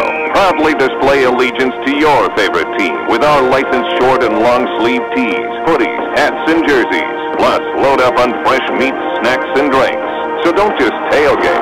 Tail later at Meyer. Brought to you by Meyer. Meyer is proud to support IHSAA football. Next time you're downtown and needing to feed your sweet tooth, you're just a few steps away from Rudy's. Fort Wayne's perfect location for stocking up on those famous to brands gourmet chocolates the Summit City is famous for. Rudy's is located just catty corner from the main entrance to Parkview Field. In fact, Rudy's is a great place to meet up with friends before an event at the ballpark. There's even outside patio seating, ideal for relaxing after work. With a wide assortment of adult beverages and aromas to choose from as well, Rudy's, distinctly different in downtown Fort Wayne. The market goes up, the market goes down. And if you're a typical investor, you may be playing games, trying to guess correctly when to buy, when to sell. That can be expensive and exhausting. Well, what if there was a local company with tons of investment experience to help you take some of the guesswork and worry out of investing? The name is Stifel, specializing in individual portfolio management. Stifel can help reduce the risk and worry of investing, building you a portfolio of quality, performing stocks and bonds. Give Stifel a call at 260-459-3989. Trust the doctors at the IPFW Athletics and the Fort Wayne Comets Trust. Aaron Chiropractic is well known for providing quality yet cost-effective care for sports injuries, muscle, or joint problems. They're one of the only clinics in the region to provide its patients with pain relief utilizing numerous therapies, including acupuncture, massage, and rehabilitation. Aaron Chiropractic is conveniently located in Northeast Fort Wayne. Find us on the web at aaronchiro.com or call 492-8811 to schedule an appointment. Let's get back to the stadium with more IHS AA football action and Joe Parson on Fox Sports 1250, The Ticket. And on this next to last Friday night of the high school football regular season, 30-2 the final score with the win. Concordia now 4-4 on the year. They go to Carroll. We'll be there with them to take on the Neon Nation. And the Carroll Chargers next Friday night. Our pregame begins at about 6:40 p.m. and kickoff at 7 o'clock. Northside at 4-4. And again, first loss the Redskins have had on the road this year. They came in 4-0, Joe, on the road. But tonight, diminished numbers, and they just couldn't compensate, and too much. Curligran running the football. Daniel Sparks played well again. Concordia is going to be a force in their class when the tournament pairings are announced. Yeah, they are with the weapons. Curligran's probably one of the best backs in the area, and we see how accurate and how tough Daniel Sparks is. So Concordia is going to be a factor in that 3A sectional, along with Bishop Lures and Belmont. Those are the three teams you really want to watch in that sectional, but it'll be interesting to see how Carroll deals with Concordia next week, because Concordia is going to really want to get their passing game going, and Carroll's had some problems with teams with big passing attacks, and for Concordia, that's a possibility to get to win number 5. You know, you want to go in the playoffs. 5-4 is a big difference than 4-5, but Concordia is going to be dangerous in the playoffs. Lures had fits with Concordia early on, and I think Concordia is better and they're a little more physical. And you know, Bishop Lures got pushed around out in the southwest side of town tonight by Homestead, so it's going to be interesting to see, you know, Lures and Concordia in that sectional, and how will Lures respond next week, and if Northside can get Nieves back and Moore back playing and Johnson moves back to the slot back position, that could be a good game next week too, Joe. And Joe, 2 weeks from tonight, who's going to be healthy or healthiest? Yeah, and that's absolutely the question. I mean, those of us in the media love this big conference with Homestead and Carroll moving in, but I thought about it before the season. Injuries could be a factor because this is big boy ball. Price to be paid. And that was the message from Concordia at the end of the game. You know, their coach told their kids, this is a good win. But even they were missing players. Do you understand how physical this conference is? And it is. It's week in and week out. And I think injuries and being banged up and the emotional highs and the lows. I mean, think about last week, Snyder. I mean, we were ready to give Stiebling the Heisman. I mean, I still think he's the best quarterback in the area. He throws 2 picks over at Spoller to end the game, and Dwenger holds on. So the emotional high and lows, and I think those coaches have to be master psychologists to get these kids up for the next week and to get them forgetting about the game before. And you and I talked about it before the season, Joe. We thought a lot of these teams would beat on each other. Well, here we are. Everybody has a loss now. You know, and look at how much Dwanger's improved. Look at Snyder. Concordia's coming on. Now we're kind of wondering about Lures again. Well, maybe Homestead's playing better. It's fun. It's fun. It's a great conference. But wow, what a conference, Joe! And don't forget the drawing for the 43rd annual high school football tournament comes this Sunday from Indianapolis around 5 o'clock. So. Won't be long. In a couple of days, we'll know who's going where. We'll decide where our tournament coverage will go. But we know we'll be at the Carroll High School this next Friday night for our Friday night slight feature. And it'll be the Chargers who were they playing tonight? They were playing against Wayne. They had they rolled big Wayne. lead. Yeah, big win against Wayne for Carroll. Kind of a needed week for Carroll to kind of rest up because Carroll went through that emotional gauntlet of, my gosh, Homestead, Snyder, Lures, Dwanger. Nothing against Wayne. Carroll needed Wayne tonight. So it'll be 30-2 the final. Concordia with the win. They're 4-4. They're headed to Carroll next Friday night. We'll be there as well. That's going to wrap things up here tonight from Zoller Stadium. Special thanks to our main man back in the studios. His name was Patrick Plummer. For Joe Auburn, I'm Joe Parson. Till next Friday night. So long, everybody. Thanks so very much for listening. The game just as